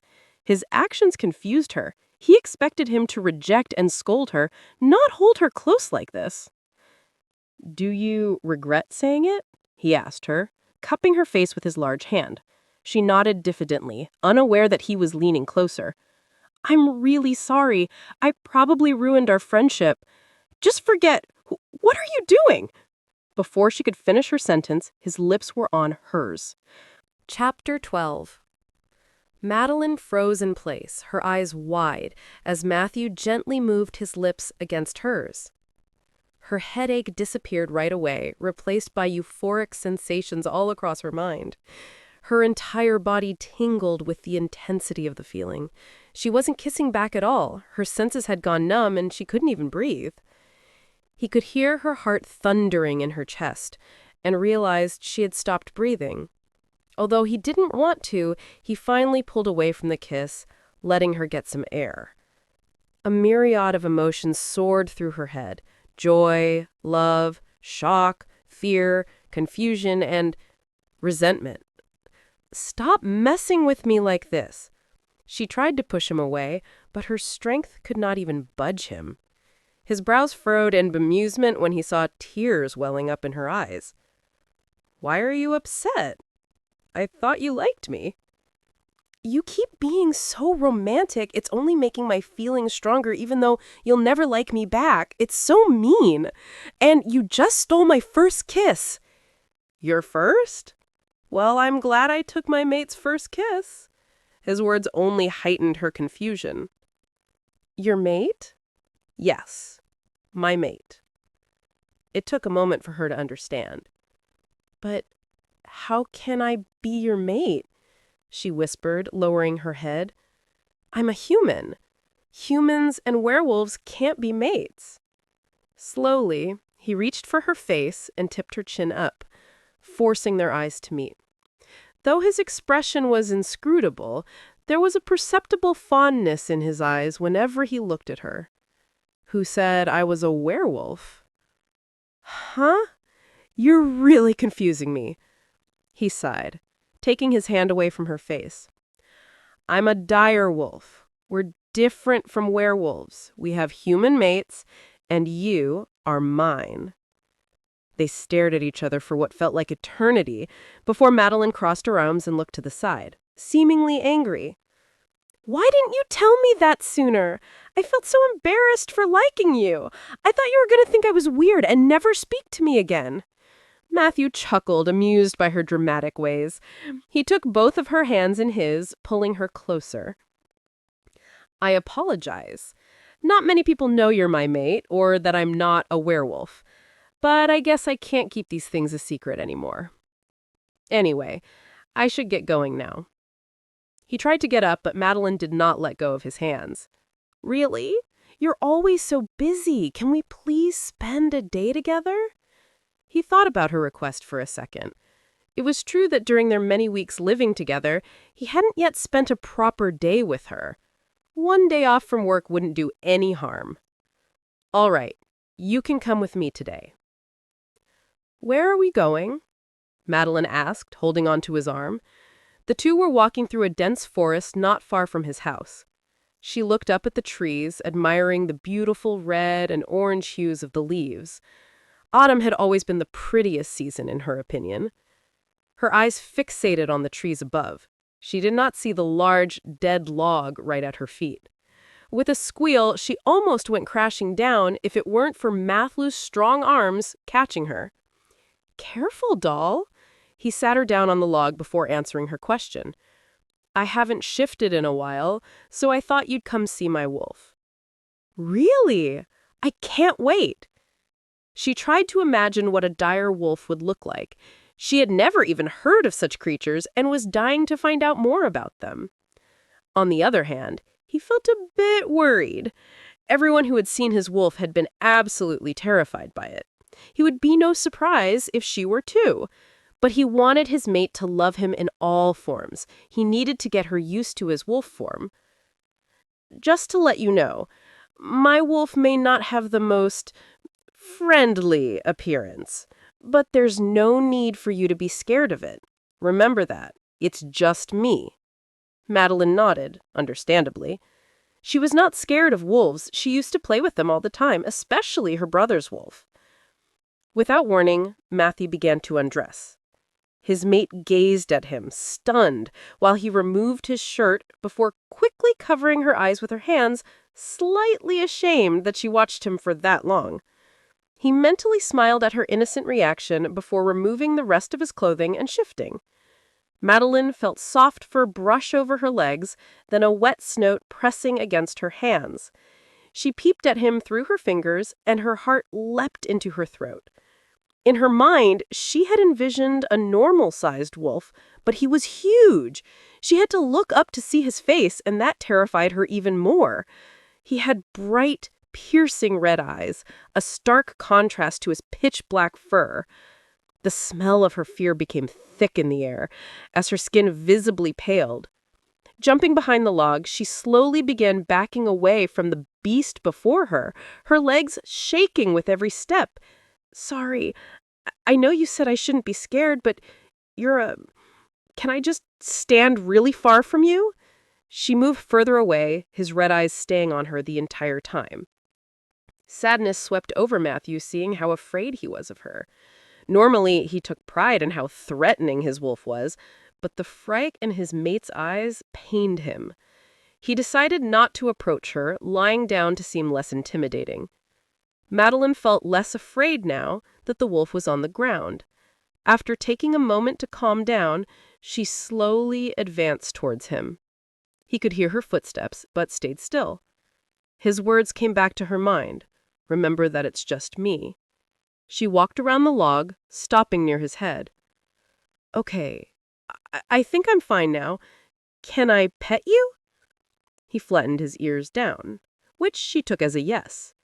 With a slightly trembling hand, she reached down and touched his fur. A low purr emitted from his chest as his mate caressed him. He had never been pet before. No one had ever been brave enough to come touch him. In the corner of her eye, Madeline saw something move near the trees. She looked closer, and the smile on her lips widened. It was a cat. She left the large wolf and wandered towards it, softly whistling to get its attention.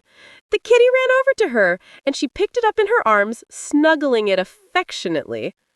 Matthew curiously watched the scene.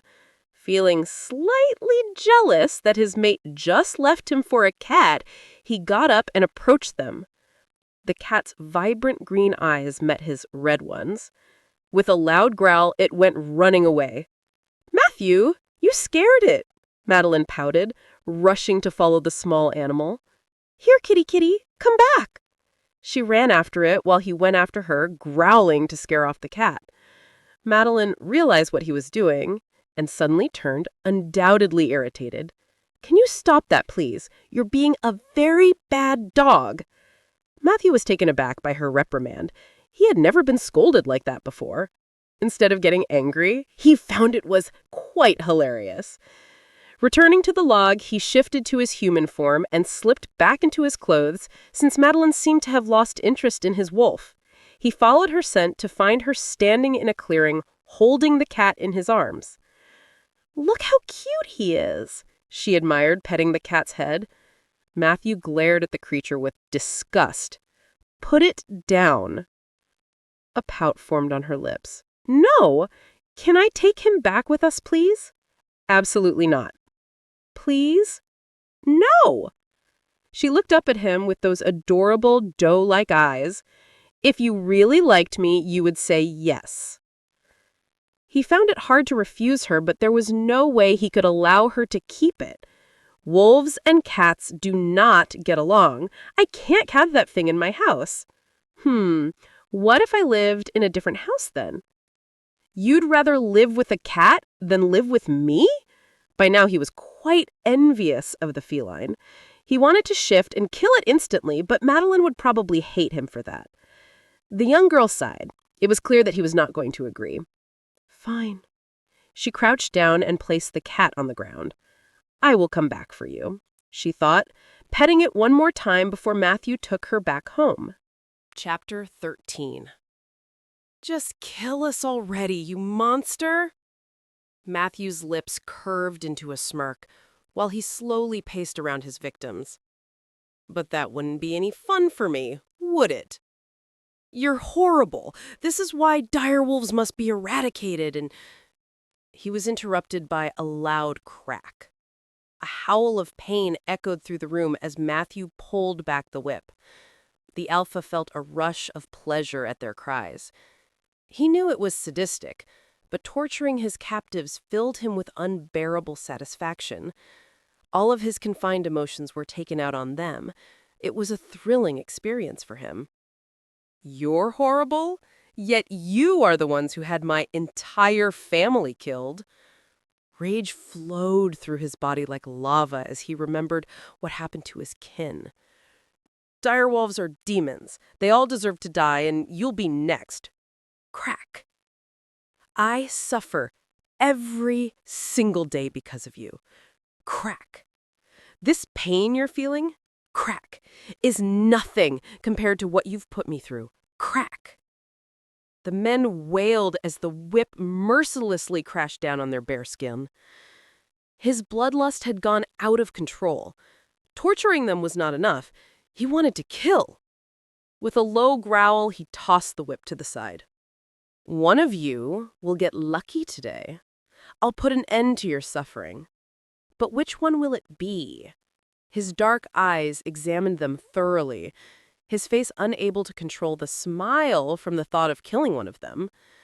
"Which one of you murdered my sister?" His attention turned to the tools sitting out on the table. He could sense the men's blood running cold, exciting him even more.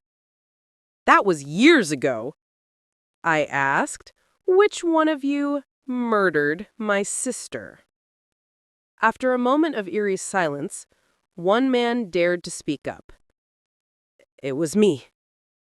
"And you burned her alive, yes?" Yes." Matthew grabbed a chained collar and approached the werewolf, now trembling in fear. "Very well. Tonight, you will die the same way." "Please don't! I'm sorry. I was only doing what I was told." "Shut up. I'm being lenient by giving you the easy way out. I could have tortured you for the rest of your pathetic life, but I think you deserve a taste of your own medicine."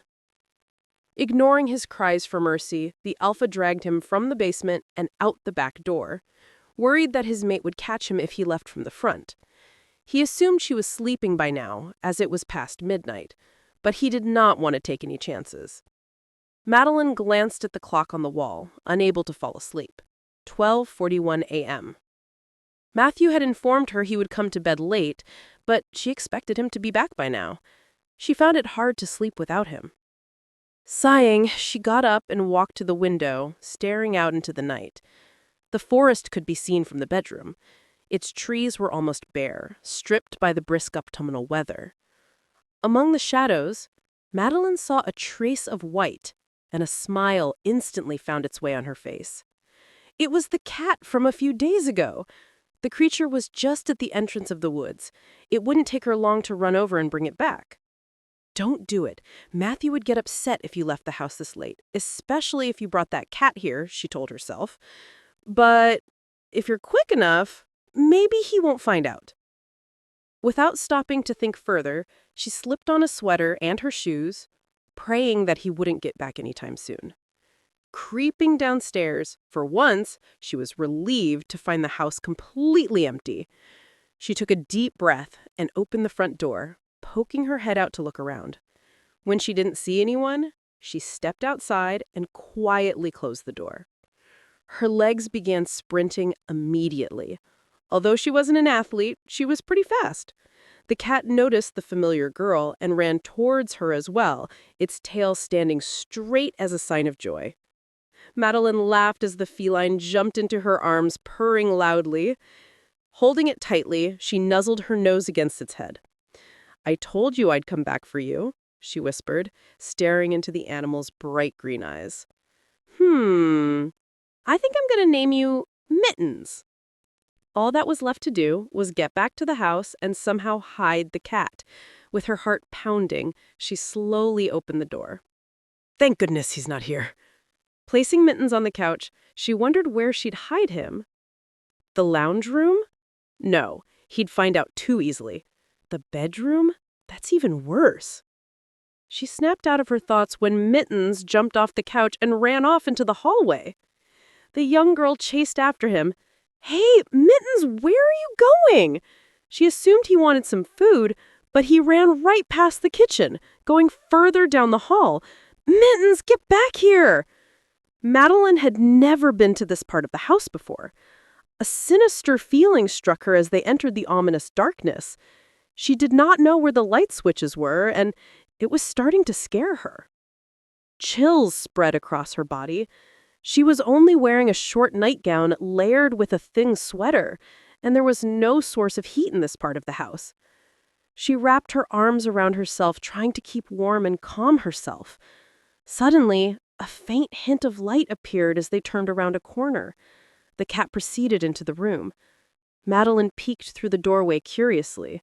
There was a staircase leading down. Anxious thoughts flooded her head. Was this the basement? Why were the lights on? The ambiance was unsettling. As much as she wanted to run back to the safety of the bedroom, she couldn't just leave Mittens here.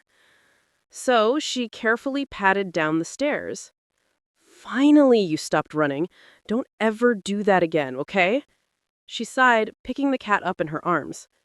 She turned around to leave, but stopped when she heard faint voices behind her. Is someone there? Help us, please! Madeline contemplated whether she should venture further or not. She was not supposed to be down here in the first place, and this whole place chilled her to the bone. But people were asking for her help. She couldn't just ignore them. Tentatively, she turned back and followed the voices deeper in the basement. Going around a corner, she spotted a jail cell faintly illuminated by a lantern hanging from the ceiling.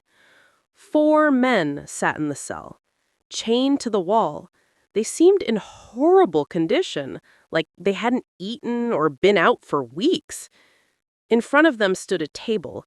Strange devices she had never seen before were placed on top of it. A human?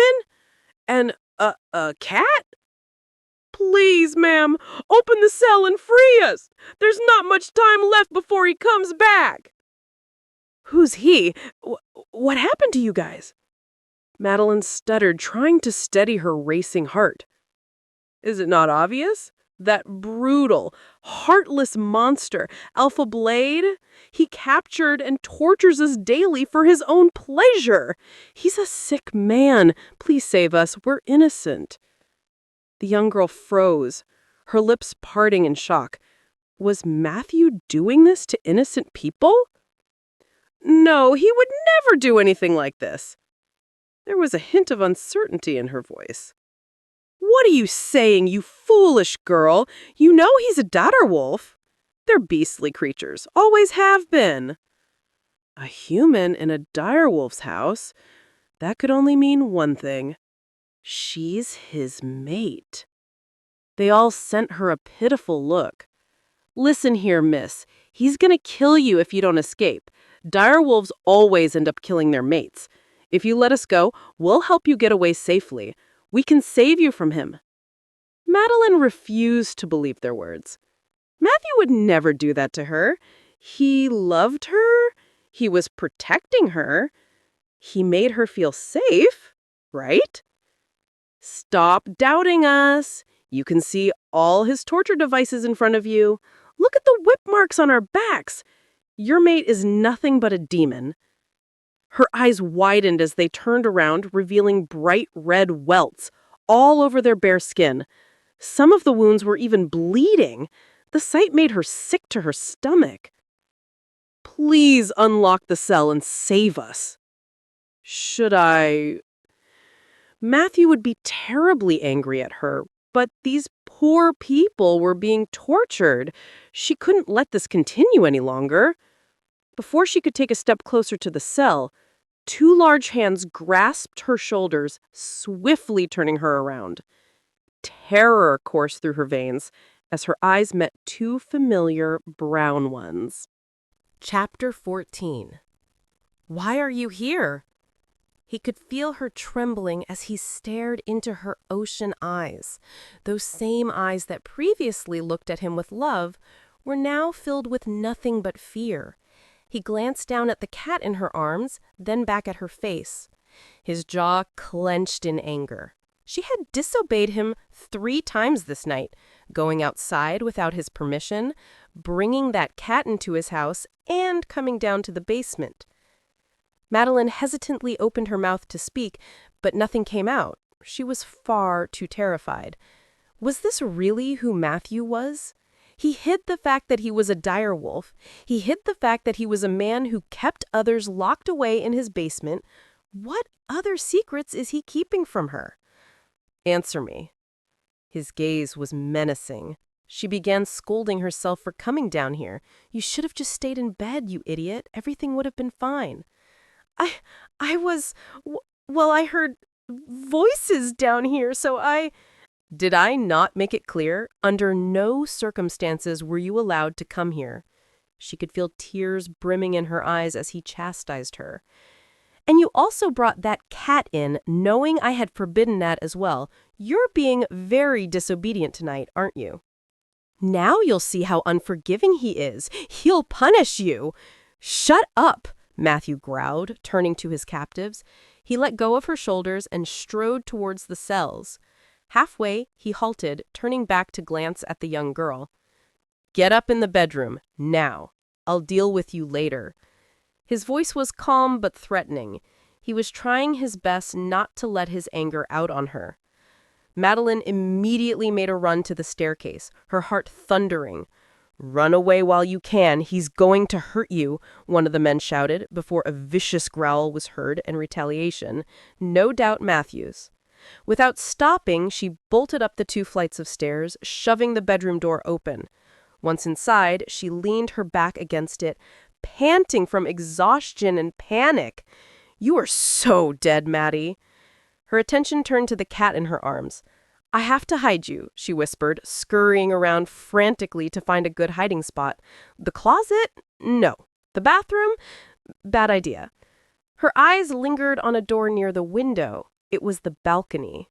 It took a great amount of effort from her frail arms to open the door, but she finally managed, stumbling outside as it briskly unlatched. Just stay out here, all right, Mittens? I don't think you'll find you...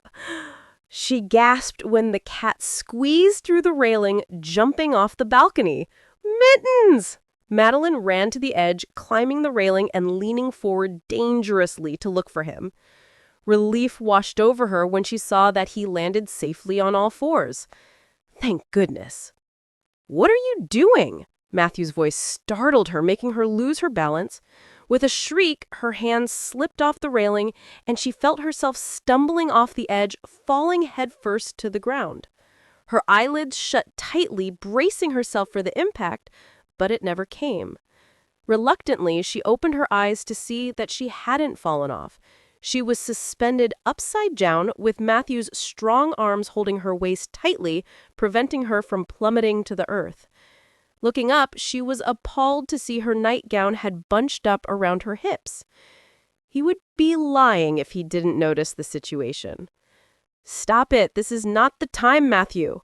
Pushing the thoughts out of his mind, he lifted his mate back over the railing, turning her over to hold her bridal style. Her face was beet red as she swiftly pulled the hem of her nightgown back down. Were you trying to hurt yourself? He snapped, bringing her back inside. The human timorously shook her head before he dropped her onto the bed. She crawled until her back touched the headboard, trying to get as far from him as possible. Bringing her knees up to her chest, she tucked her chin between them and wrapped herself in her arms.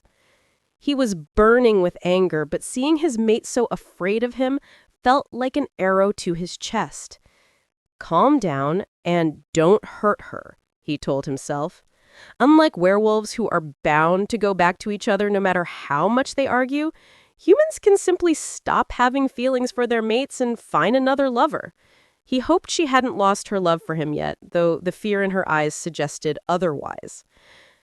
Sighing, he sat on the edge of the bed, his back towards her. What did those men tell you? She peered at him from behind her knees, struggling to find the courage to speak to him. They said that you hurt them and that you'll kill me. A fleeting moment of silence surrounded the room as Matthew pondered her words. Why would you do that to them? Do not believe anything they said. I don't hurt innocent people, Madeline. Those men were murderers. They killed my entire family before my eyes. My mother, my father, my sister. Not just my family, they killed so many more. I spent years getting strong enough to achieve revenge on them, and now I finally had them, chained up like the pathetic fools they are. They took everything from me. They deserved all the pain I gave them. Madeline felt her eyes tear up as she processed his story. His entire family? She was never one to approve of violence, but after hearing Matthew's side of the story, she was not sure what to think. You had a sister? Her mind wandered to her own brother Nathan. Nathan had always been so protective of her. If someone were to kill her while he was alive, he would have no doubt raised hell and punished them likewise. She was a few years older than me. I never had many friends as a child, but she was always with me. We did everything together. Then she was gone. They killed her in the worst way, locked her up in a house, and set it on fire while I was chained up outside. I heard all her screams, but I couldn't save her on time. He clenched his fists as the dreadful memory flooded his mind. Every day he cursed himself for not being able to save her. A faint sniffle escaped Madeline, tears rolling down her cheeks. She never knew Matthew's past was so traumatic. "I'm sorry," she whispered, unable to think of anything else to say. He was still facing the other way, staring out the window contemplatively. They suffered enough. I won't be punishing them anymore." He looked down at his hands, stained from what he had just done. "I killed them after you left. You might be against that, but I had no other choice. If I freed those vermins, they would have killed you next." The thought of him ending the lives of 4 men in just a few minutes sent a shiver down her spine. They were murderers. You can't expect him to be peaceful and kind to them. He did the right thing, she tried to convince herself. He turned around to face her. "You may hate me, but you are the only person I have left, and I cannot let you go." Her eyes looked up to meet his. They were filled with such pain and misery that she could not stop herself from throwing herself in his arms and hugging him tighter than ever. He fell back on the bed, holding her on top of him as close as possible, as though she'd slip away if he let go. "I don't hate you," she murmured, making him sigh in relief. They both stayed there in silence for a while, enjoying the feeling of being in each other's arms. With his mate still lying on top of him, he moved up on the bed to tuck them both in properly. His eyes darted to the clock in the room. 2:56 a.m. "It's late. You should sleep," he observed, stroking her hair softly. "Can I ask you something?" "Yes." She bit her lip, debating whether she should go on or not. "Can we please keep the cat?" He mentally groaned. "It's an outdoor cat. We are not keeping it in the house. If you like it that much, I'll allow you to visit it in the forest once in a while." She frowned, but decided not to argue. "Can I ask you another thing?" "What?" "Were you looking under my nightgown earlier when I was falling?" Go to sleep. Chapter 15. "Have you ever met your biological parents?" Matthew asked, his eyes focused on the road before him. Madeline sat in the passenger seat, staring out the window boredly. "No, I don't even know who they are." "They just left you in a forest?" "Yeah, that's what everyone told me." He was suddenly very interested in knowing more about his mate. "What was your life like before I brought you here?" It wasn't that interesting. I had school, but I hated it and skipped class most days. I spent a lot of time baking things. Whenever there was an event, the pack would always ask me to make a cake for them. And sometimes, Nathan would take me to the city and we'd meet other humans." She looked over to him. "What was your life like?" "My life?" "I talked about mine. Now it's your turn." "Well, I was born far up north. My family would move around from pack to pack pretty often, since whenever werewolves found out we were direwolves, they'd either kick us out or try to kill us. And, one day they killed my entire family. After that, I roamed around the land alone as a rogue, pretending I'm a werewolf, and becoming stronger to not get myself killed." "Why do werewolves want to kill you?" I shrugged. "I guess they feel threatened by us since we're much stronger than them. They seem to think we're all evil and that we're trying to rule over them." The car fell in silence for a moment. Madeline had a burning question on her mind. She bit her tongue, hesitating to ask him, but ultimately could not wait any longer. "Did you ever have a girlfriend?" His eyes glanced at her, their gaze briefly locking before looking back at the road. He was not sure how to answer her question. He had fooled around with many women, especially during his young adulthood, but they were nothing more than brief flings. "I've had a few." Her heart sank to her stomach. He's 22. What did you expect, Maddie? She thought to herself, trying to lift her spirits. He noticed the change in her mood and reached over to grab her small hand, intertwining their fingers. But nobody has ever made me feel the way you do. You are my mate. No other woman compares to you. A small smile instantly formed on her face as she held his hand tightly, all her trivial worries fading away. Are you still going to keep this a secret from everyone? They'll find out soon enough. Some of them might have already figured it out. But I doubt my pack will try to kill me when they realize I'm a dire wolf. I've been their alpha for years.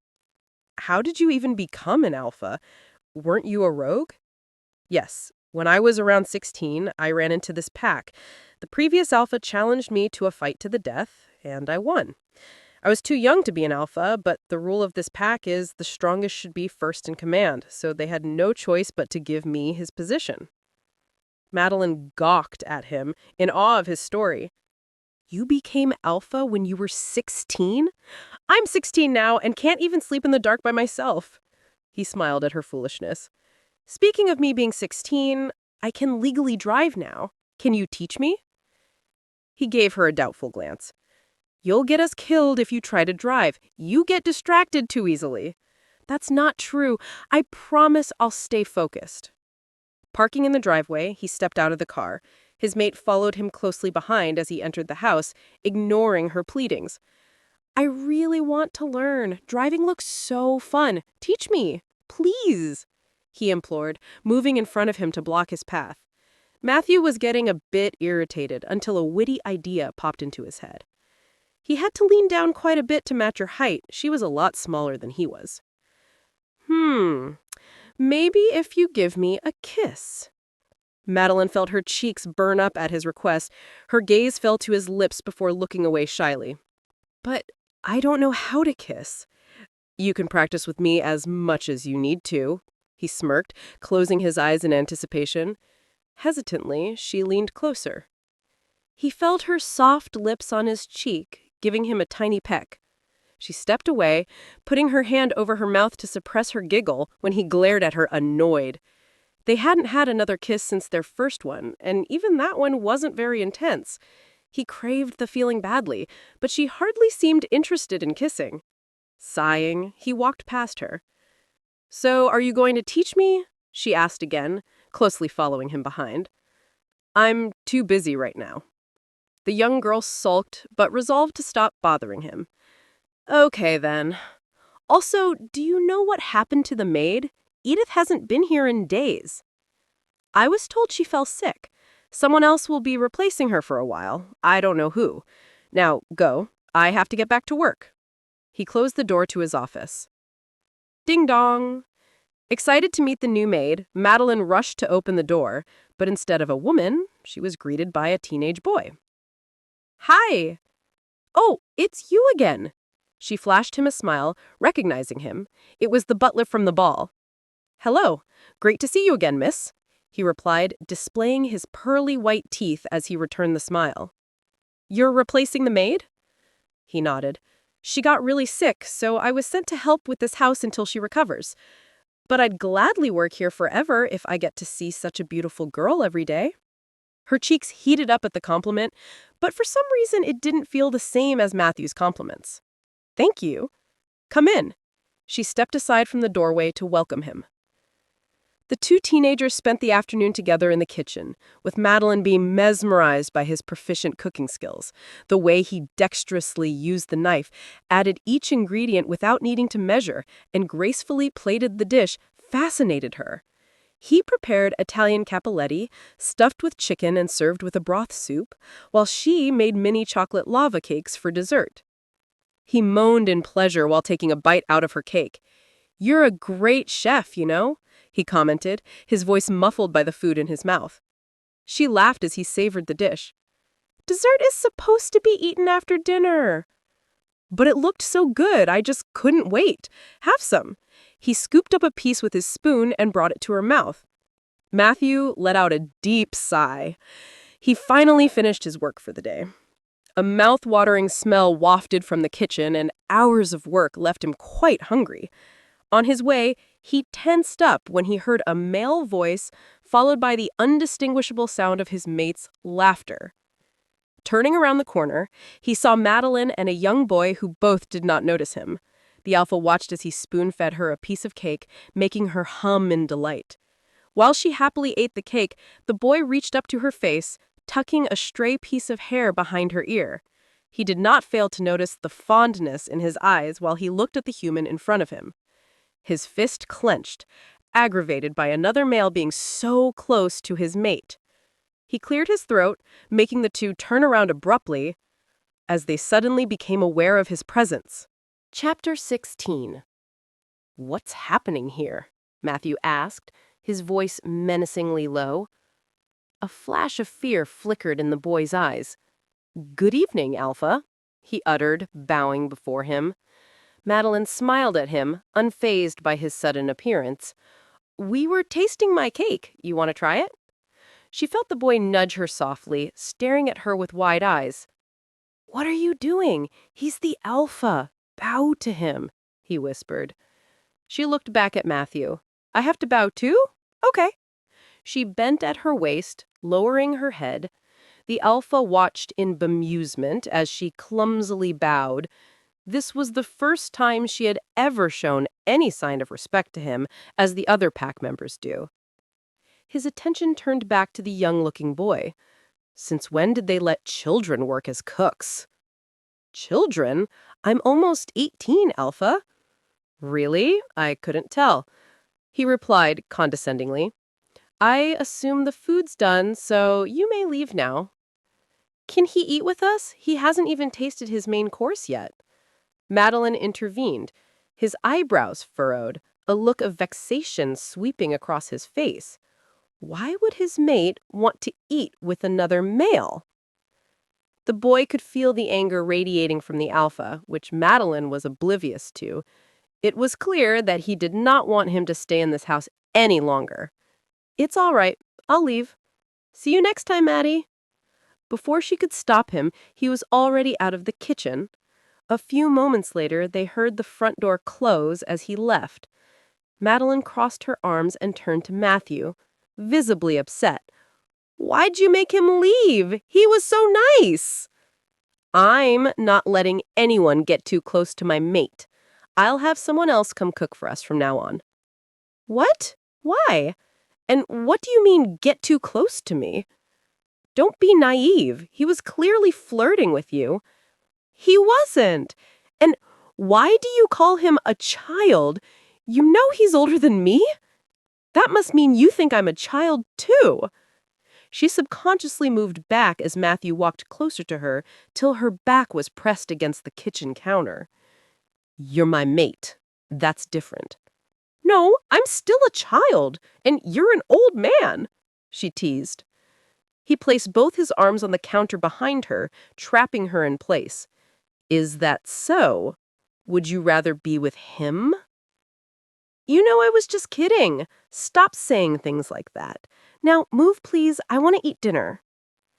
Instead of moving out of his way, he reached down to lift her up and sit her on the counter. At this height, their faces were at the same level.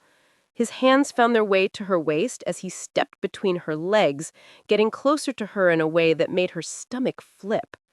His eyes fell to her delicate lips. He found it hard to control his desire. Madeline could tell what he wanted to do. Although they did kiss before, for some reason she did not want to do it again. The new sensations he gave her were very unfamiliar, and she was unsure how to feel about them. Her love for him was pure, soft, and gentle. She was content with simply holding his hand or hugging him. At the same time, his love was protective and intense. Matthew's self-control withered away as he leaned in, yearning to taste her. The young girl looked around nervously before picking up the plate of cake beside her and holding a spoonful up to his lips, obstructing him from doing what he so badly wanted to do. "Try it, it's really good," she insisted, nudging the spoon to his lips.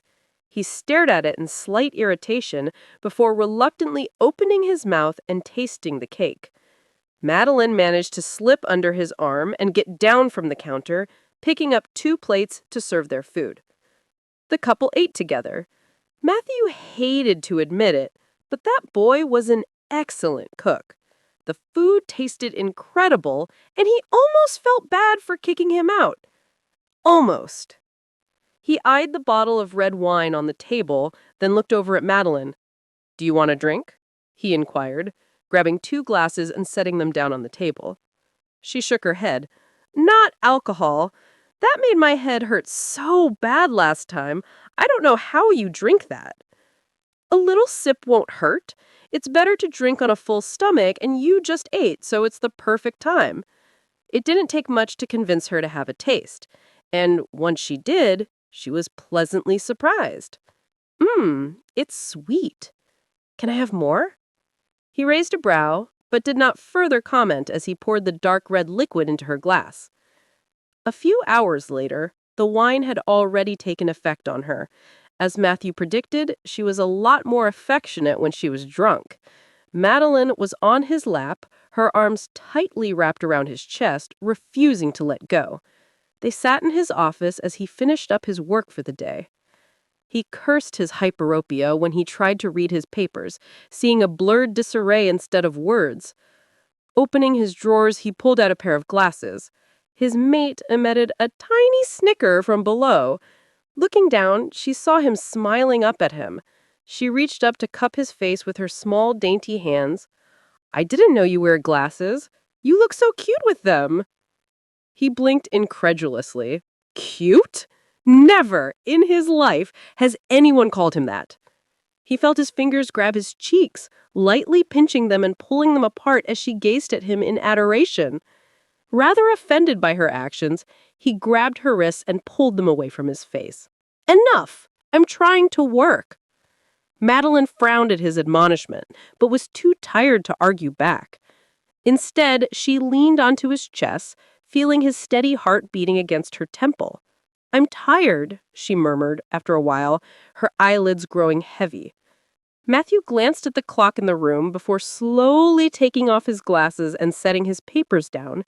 He had been working for far longer than he planned. "Right, we'll go to sleep now." The girl got up from his lap, stumbling a bit due to the alcohol in her system. He caught her in his arms, keeping her balanced while they made their way to the bedroom. "I love you so much," Madeline purred, snuggling up to him once they were in bed. A low growl emitted from his throat as he rolled over, hovering his body above her. "You're making it very hard for me to not kiss you," he murmured, their faces only centimeters apart. "Then kiss me, Matthew!" Hearing his name coming from that pretty little mouth was the last straw. His self-control snapped, and before she could even blink, his lips captured hers. Unlike their first kiss, he was not being gentle. It was intense and full of longing, releasing all of his built-up desires. Trapped under him, she was completely helpless while he savored her taste. Occasionally, he'd pull away, giving her a chance to catch her breath before diving back in to resume the act. A part of him felt bad for taking advantage of her drunken state, but the sensation was pure bliss. He could not stop himself, especially when he felt her kissing back. Seconds drifted to minutes before he finally pulled away, feeling somewhat satisfied. He admired her swollen lips and flushed face, knowing she also felt pleasure from it. Matthew pressed a final kiss to her forehead and lay down beside her. "I love you too, doll." Chapter 17. Madeline wandered through the meadow, the cool breeze blowing through her hair. Now that the long winter had come to an end, it was finally warm enough for her to enjoy a nice walk outside again. A bright smile formed on her face when she arrived at the garden. It was wide and colorful, sloping gently down to a turquoise-blue river. Groves of peaceful birch trees surrounded it, casting idyllic shadows onto the lush green grass, while letting a few glinting sunbeams through here and there. In the middle stood a large bed of roses in the shape of a heart, pink and blue, her favorite colors.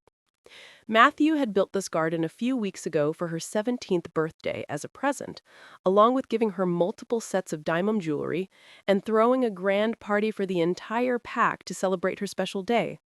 She was blown away by how much money he had spent on her. Just spending the day with him would have been enough of a gift for her, but she was immensely grateful for all his efforts, especially for making this beautiful garden. A soft gasp escaped her lips as she felt something furry brush against her legs. "Mittens," she grinned, reaching down to pick up the cat. "You scared me, you little cutie." The feline snuggled her face, purring softly in response. Madeline tried to put the cat back down, but he grabbed onto her dress, refusing to let go. "I have to go back home soon. I'll come see you another day, Mittens." The cat did not move, staring at her with pleading green eyes. She sighed, defeated by his cuteness. "All right, I'll take you with me." After filling up the tub with bubbles, the young girl stripped off her clothes and slowly bought in, closing her eyes and enjoying the warm water on her skin. Bubble baths had always been her favorite way to relax. A furry tail on her face made her eyes snap open. The cat stood on the edge of the tub, licking his fur. "How did you get in here? I told you to stay in the room."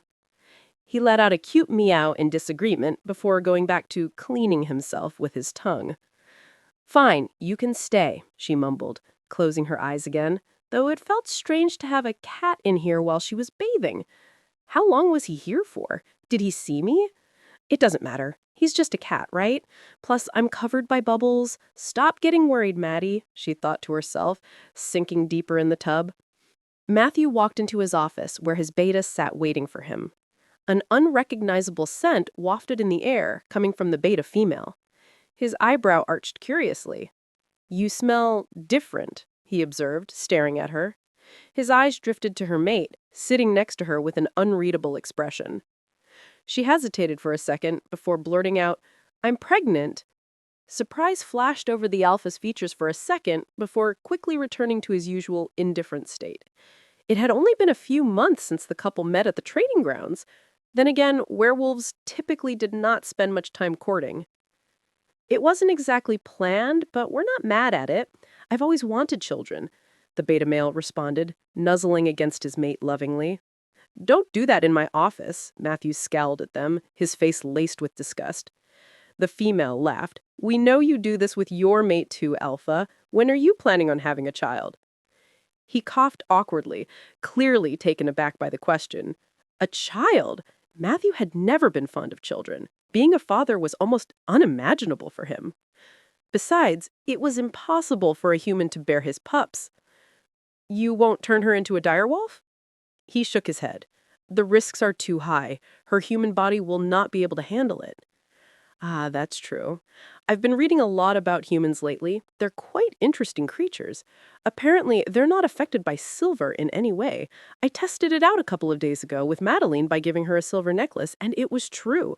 She held it in her hand with no reaction at all." Matthew glared at her, not liking the idea of her testing things on his mate. "How did you even know about that?" "I read it in a book about different creatures. I think I brought it with me." She rummaged around her bag before pulling out a thick book and setting it on his desk. Encyclopedia of the World's Intelligent Creatures. "It's our turn to coach the new soldiers at the training grounds right now," the beta male remembered. They both glanced at the clock, quickly springing up from their seats. "Crap! I'll send you the documents you asked for later, Alpha. Come on, we're gonna be late." She hurried, dragging her mate out of the office. A small smile crept onto Matthew's face. His betas were indeed very interesting pair.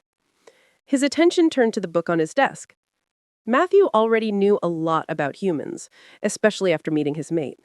He never told her, but he had done extensive research about his species. Humans had weaker immune systems and were more sensitive to cold temperatures, so he made sure to keep the heating on for winter, even if it suffocated him. Among the many other things he did for her, he also kept a calendar to track her menstrual cycles, making sure to always have enough chocolate for her when the time came. Madeline would probably be mortified if she found out. She always got embarrassed when he would bring up her cycles, though he had no idea why. Letting his curiosity get the best of him, Matthew grabbed the book and randomly flipped through the pages. One of them caught his attention. Familiars. On the page was a picture of a cat with white and black fur and bright green eyes. Quite familiar, he mused, turning the page to read more about these creatures. Familiars are spirit companions who assist witches in their practical magical demons. Many of them are in cat form, though advanced witches may choose to put their familiars in different forms. Matthew skimmed over the description, slightly uninterested, but two sentences at the very end caught his eye. If a familiar wishes to have a human form, it can do so by feigning affection and gaining a human being's trust. Once the human fully trusts the animal, the familiar will acquire the ability to possess their body. He turned the page back to look at the cat in the picture, recalling how a similar cat would always follow Madeline around, showing way too much affection to her and refusing to leave her alone. The realization suddenly hit him. Chapter 18. And he keeps a calendar for my periods. I pretended like I didn't notice it, but I was so embarrassed. I mean, I guess it's kind of sweet that he cares that much about me. Mittens, where are you going? Madeline perched herself up on the edge of the tub to look at the cat, who was just sitting on the counter a few seconds ago. I was talking to you. It's really rude to just leave in the middle of a conversation like that. I know you're just a cat, but still. The girl watched curiously as he frantically ran around the large bathroom before jumping into the laundry basket and hiding under the clothes. What a strange cat, she thought, standing up. Now that the animal was out of sight, she could finally get out of the tub without anyone looking at her. Or so she thought. Matthew barged into the bathroom, sniffing around. Where is it? With a scream, Madeline quickly covered herself with her hands and sat back down in the bubble-filled tub, her cheeks flaming with mortification. What are you doing? I can smell it. I know that cat's in here somewhere. Will you get out? You can't just come in here when I'm bathing. She sank further down until her chin was submerged in the water, praying the bubbles were providing enough coverage. So a cat is allowed to watch you bathe, but your own mate can't? Her face turned impossibly redder. What? It's just a cat. That's different. Now get out, please. It's not just a cat. That thing is a spirit trapped inside a cat, and it's trying to possess you. Madeline blinked once, then twice. Are you feeling okay, Matthew? I think you're going insane. He sent her a glare. I am not going insane. That cat is clearly not normal. I have to get rid of it before it does something bad to you. Opening the bathroom cabinets, he began searching for the feline. You are not going to do something bad to me. Sometimes he acts a bit weird, but he is a precious little baby. Matthew rolled his eyes, walking over to the laundry basket. Before she could stop him, he grabbed it and flipped it over, dumping out all the dirty clothes. Sure enough, the cat fell out, hissing angrily at the man in front of him. Here you are, you little demon. He reached down to grab it, only to get scratched by the vicious animal. For a split second, he winced in pain, but the cuts healed right away. It's going to take a lot more than that to hurt me. Before he could reach for the cat again, Mittens took off in a sprint, dashing out of the bathroom. Matthew grumbled in irritation and ran after him. Once they left, Madeline sighed, glad to finally be alone. After getting out and putting on her clothes, she looked out the bedroom window, seeing a small cat running towards the forest, followed by a large black wolf. You can't kill Mittens. Matthew was holding the cat by its scruff while it flailed around violently. I have to. You should be glad I stopped him before he got into your body. You don't have any proof that he's an evil spirit. What if he really is just an innocent kitty? They looked at the cat, which was now baring its fangs and hissing at him. Does it look innocent to you? Madeline fought back the urge to laugh. He's just grumpy because you're carrying him like that. Let me hold him. I'm not letting this thing get near you. He turned around and walked a few feet away, but suddenly stopped as he heard a voice whispering nearby. She's right, you know.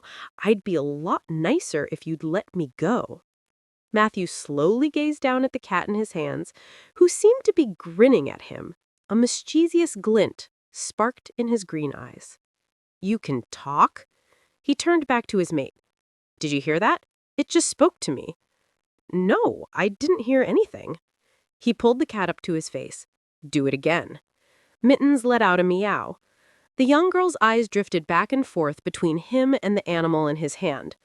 "Are you sure you're not going insane?" With a scowl, Matthew stormed away. I won't kill the cat. I just want to be alone with it for a moment." Madeline relaxed at his words, though her heart stayed disquieted. She had grown very attached to Mittens, but she knew it was important to trust her mate. Giving him a small nod, she watched him walk into his office. Now, locking the door behind him, he threw Mittens on the floor and crossed his arms. "You think you're funny, huh? Making me look delusional in front of her?" The cat meowed innocently, making him roll his eyes. "I know you can understand me, so I'll tell you this once. If you want to live, go find another human to possess and leave my human alone."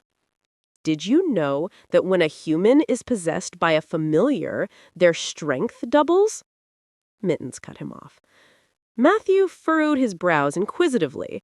Though he seemed agitated by the sudden interruption, his expression urged him to continue. "That would be quite handy if you wanted to turn her into a dire wolf, no?" "I do not wish to turn her. I have no problem being mated with a human." May I share a memory with you?" "What?"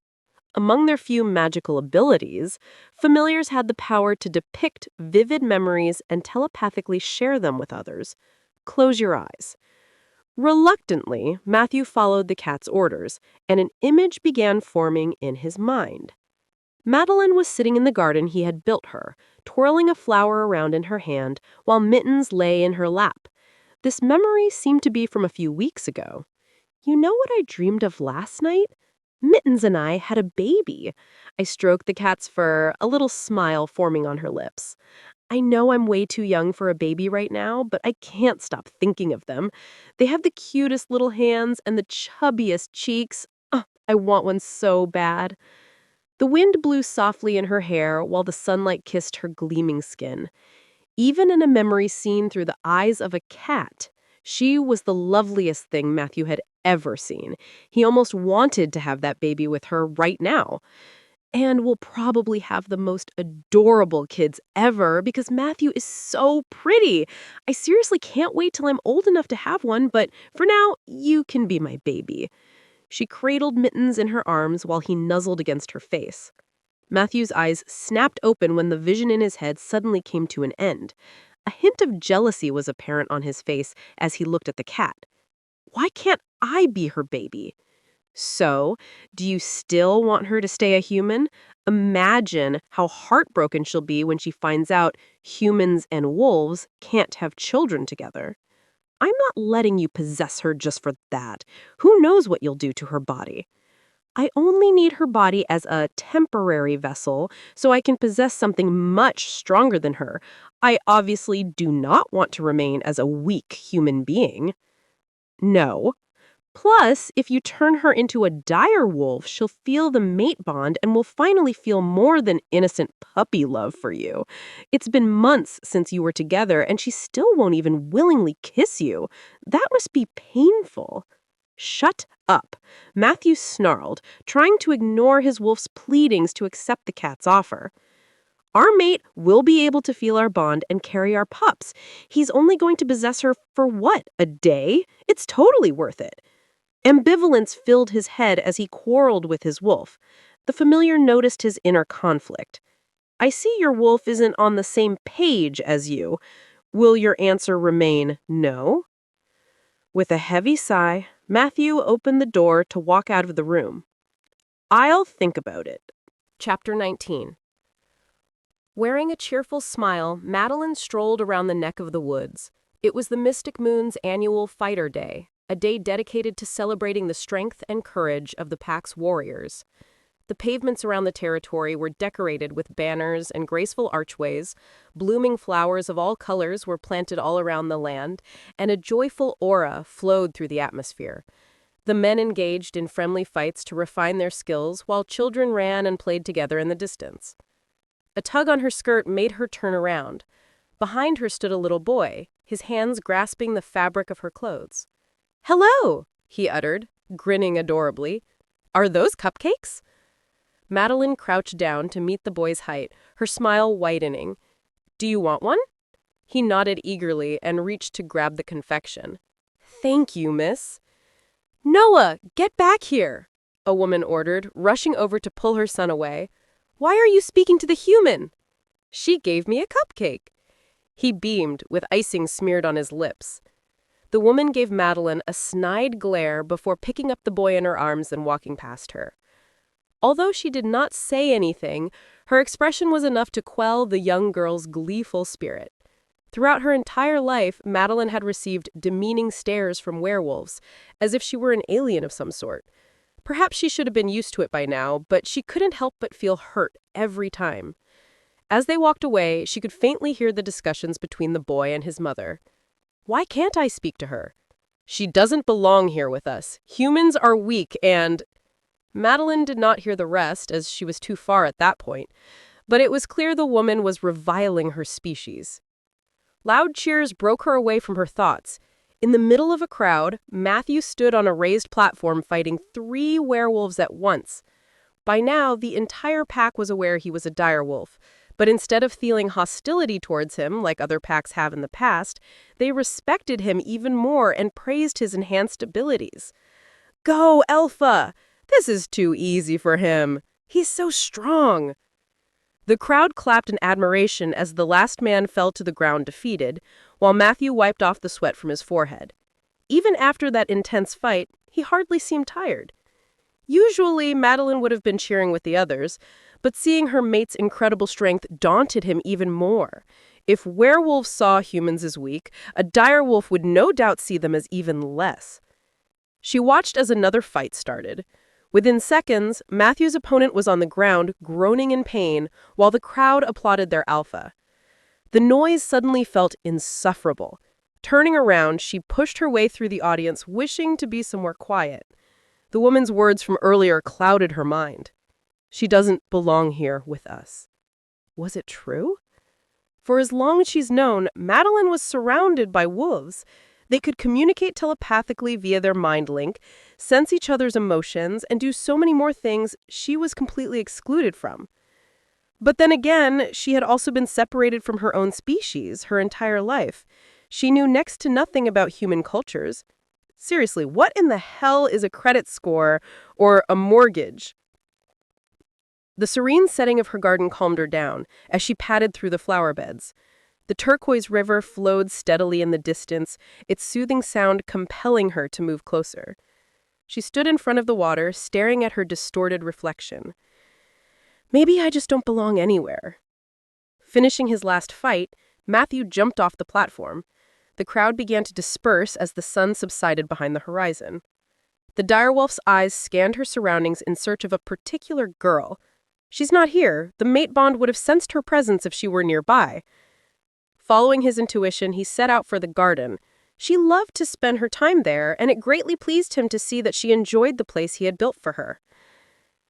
There she is, lying down by the river. Her hand was dipped in the water as she played with the stream, unaware that someone stood behind her. "Here's my princess." He sat down, making her turn around in surprise. His mood promptly dropped when he saw her puffy eyes and soaked eyelashes. She had been crying. What happened? Reaching her arms up, she hugged him tightly and hid her tear-stained face in his neck. Nothing. He resisted a scoff at her blatant lie. Something must have happened to make you cry. "Do you actually love me?" They stayed quiet for a moment, listening to the gentle sound of the river flowing beside them. "Look around you. I built this entire garden and planted hundreds of roses, all for you, and you're still questioning my love?" Her gaze drifted to the heart-shaped rosebed. "That's not what I meant." She slowly removed herself from his neck, clasping her hands on her lap. "You didn't choose me. You were already predestined to love me, right?" "Well, yes, that is how the mate bond works." "Would you still want to be with me even if you didn't feel the mate bond?" He stilled for a second, thinking about her question. To be honest, if I could choose my own mate, a human teenager probably wouldn't have been my first choice. Anguish submerged her like a flood. Of course he wouldn't have picked you. Who would want to be with a human? She felt tears brimming in her eyes once more as she looked down at her lap, trying to stop them from spilling out. But that's why I'm glad I didn't get to choose my mate, or else I wouldn't have ended up with this cute little angel. Her eyes slowly looked up to meet his. Though his face rarely ever displayed emotion, there was a perceptible fondness in his eyes whenever he looked at her. Anyone could tell that he was deeply in love with the girl before him. Wouldn't you rather be with a wolf instead of a human? Matthew tilted his head to the side, studying him with a curious stare. I see. So that's what's been bothering you. A faint tinge of red appeared on her cheeks. He had read her like an open book. I'll love you no matter what, Madeline. You do not have to worry about these things. They're not silly things. Werewolves hate humans. Nobody in this pack wants me here. If I wasn't your mate, you probably would have hated me too. He frowned. My whole life, my family and I have been harmed and persecuted for being direwolves. I know what it's like to be condemned for being a different species. So why would I do the same to another species? The realization finally seeped into her head. Matthew had been through a lot worse than she could ever endure. How foolish of her to think he did not understand her struggle. It was perhaps their shared experience that made him so protective of her. By now, the sun had fully set. The moon stood prominently in the sky, and in the gleaming twilight, Matthew could not help but admire the breathtaking beauty of his mate. The brilliance of the moon beamed on her smooth skin. She almost seemed to be glowing. Forgetting what they were talking about, his hand reached out to gently brush her hair away from her face. You really are a doll.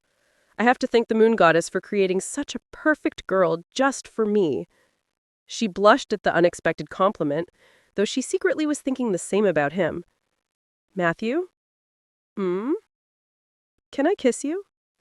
The corners of his lips curved up. After all these months, she was still as innocent as the day they met. I'm all yours, princess. You can do anything you want to me. Seconds later, all he could focus on was the feeling of her soft lips on his. Her hands found their ways to his hair while he pulled her even closer, deepening the kiss. The cool breeze of the night flowed through the air, picking up fallen rose petals and showering them down onto the couple. In the midst of the colorful flowers, a tuft of white and black fur watched them from a distance. Chapter 20. Sunlit clouds drifted across the sky while tree branches danced in the balmy wind. The office was pleasantly illuminated by gentle sunbeams infiltrating the open windows. As he stared outside, Matthew could have sworn something was watching him.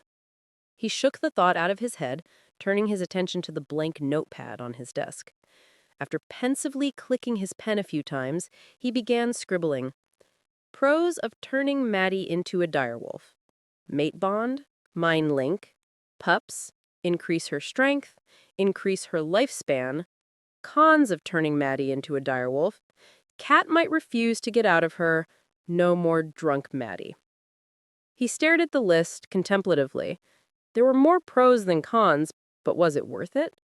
She's so cute when she's drunk, though. Matthew! His mate's voice nearly made him jump out of his skin. She sauntered into his office, holding a bouquet of roses. His eyebrows furrowed when he noticed the flowers in her hands. Had somebody else given her roses? The thought was vexing. Only he should be giving her such gifts. I brought them for you. His head tilted to the side, bemused. For me? When I was visiting Nathan earlier, I realized that most men only ever receive flowers after they die, and it made me really sad. You always bring them for me, but you deserve to get flowers too. Matthew studied the girl with an inscrutable expression for a moment before leaning back into his chair and patting his thigh. Come here. As soon as she got close enough, he pulled her onto his lap with one arm, grabbing her face with his other hand. What are... She didn't have time to finish her words before his lips pressed against hers roughly.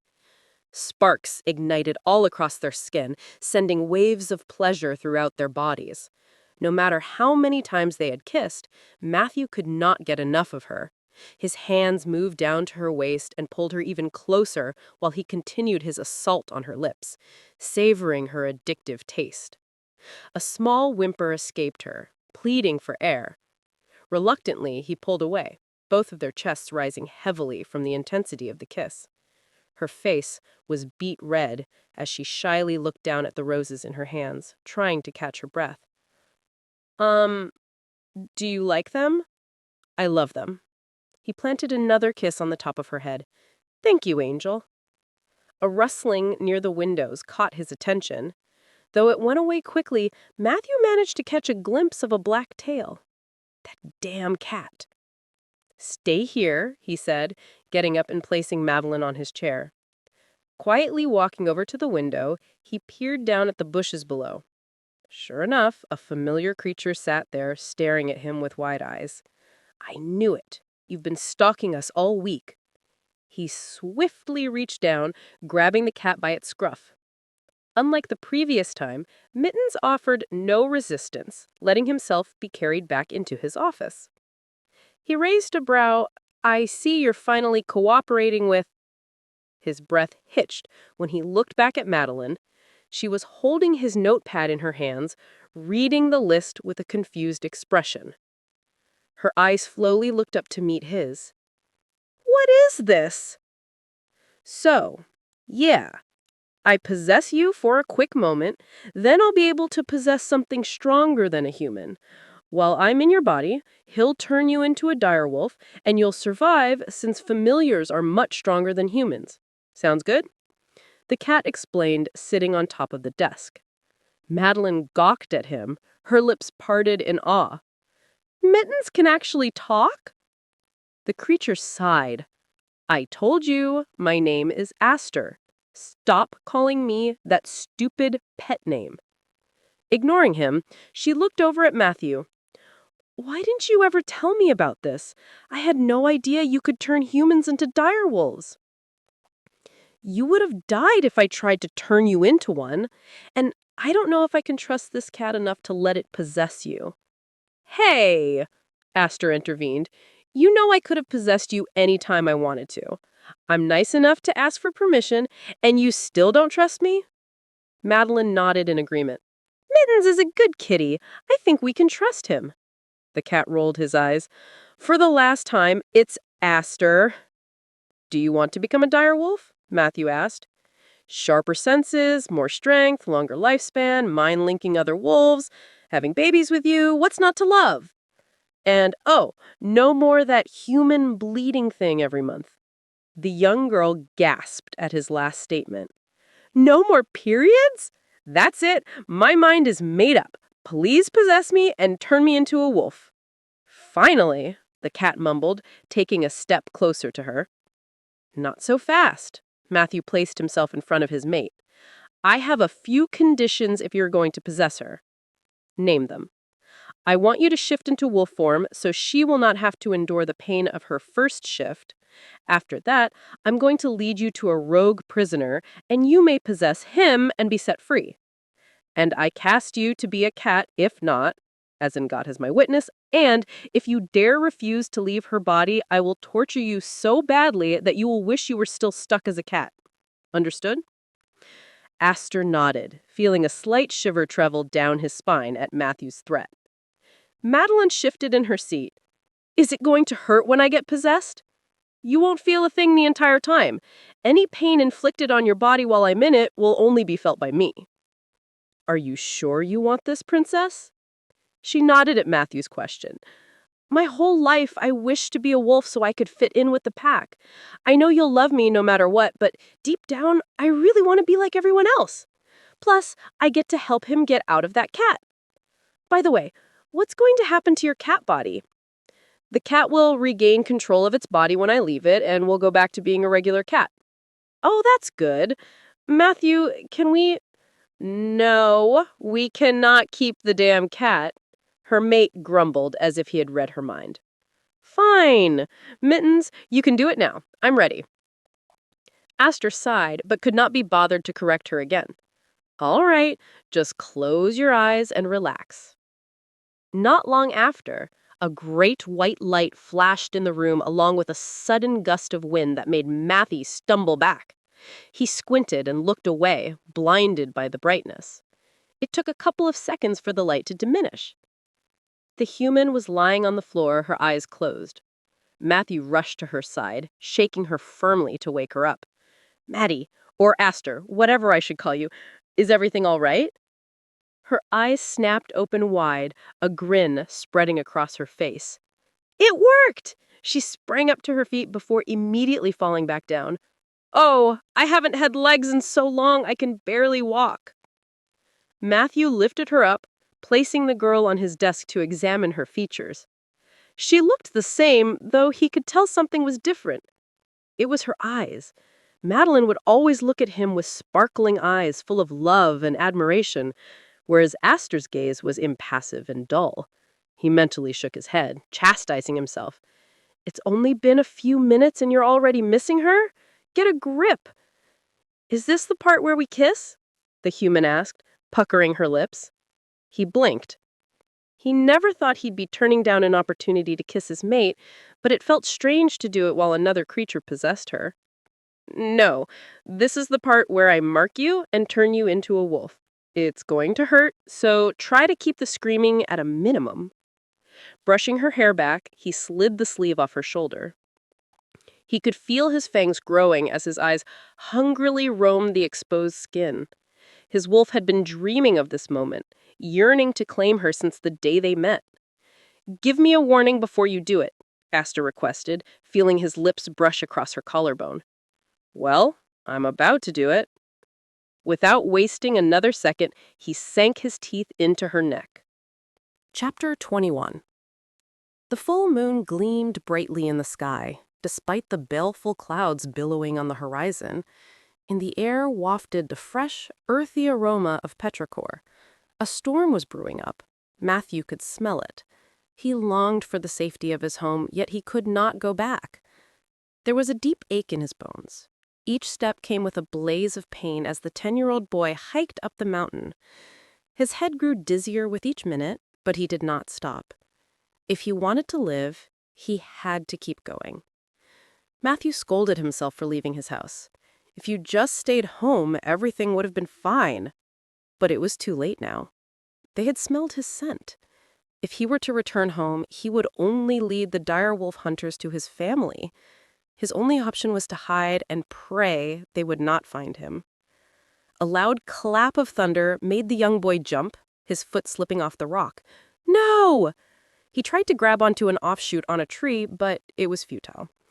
Pain racked him as he fell down the mountainside, hitting rocks and tree roots along the way. Matthew landed in a soft puddle of mud, grunting at the throbbing ache in his head. "Get up," he willed himself. His body refused to cooperate. "Get up or they will kill you." His ears twitched as they caught the vague snap of a twig. The blood in his veins ran cold. The hunters were nearby. With great effort, he lifted his head to look up at the mountain.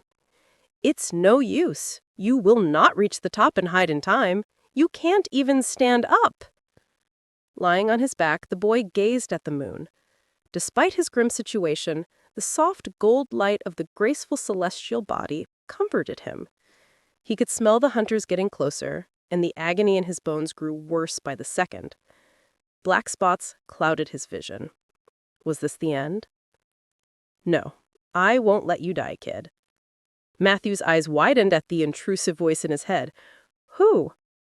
"I'm your wolf, Maxim. You were not supposed to meet me this early, but you're going to have to shift if you want to make it out of here alive. Lay back and let me take control of your body." A series of cracks and pops filled his ears as the shifting began. He felt his limbs being elongated, his mouth stretching into a snout, and a tail sprouting while he mutated into a wolf. The pain was almost unbearable. Matthew rarely cried, but in that moment he could not stop the tears from falling. He bit his tongue in an attempt to stifle any sound that he might make. Thankfully, the transformation did not take long. He weakly lifted his hands to look at them, seeing 2 black paws instead of his pale fingers. "Here's the little direwolf. I was wondering when you get tired of running." A hunter emerged from the trees, his rifle pointed towards the black-furred creature. "Do not worry, child. I'll take care of it." His consciousness gradually faded as Maxim took over.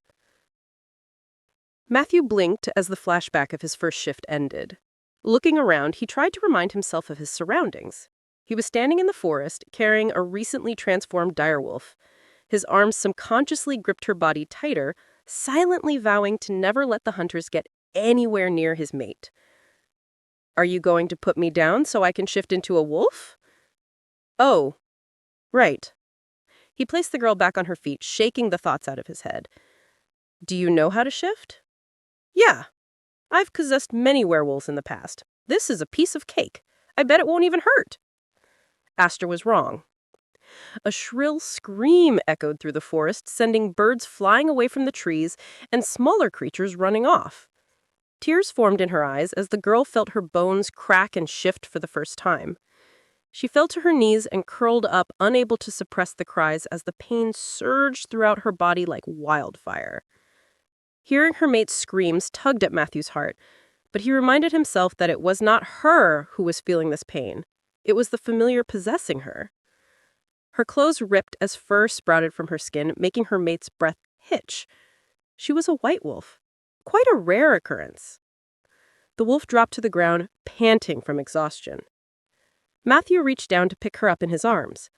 Madeline's wolf resembled her human self in many ways.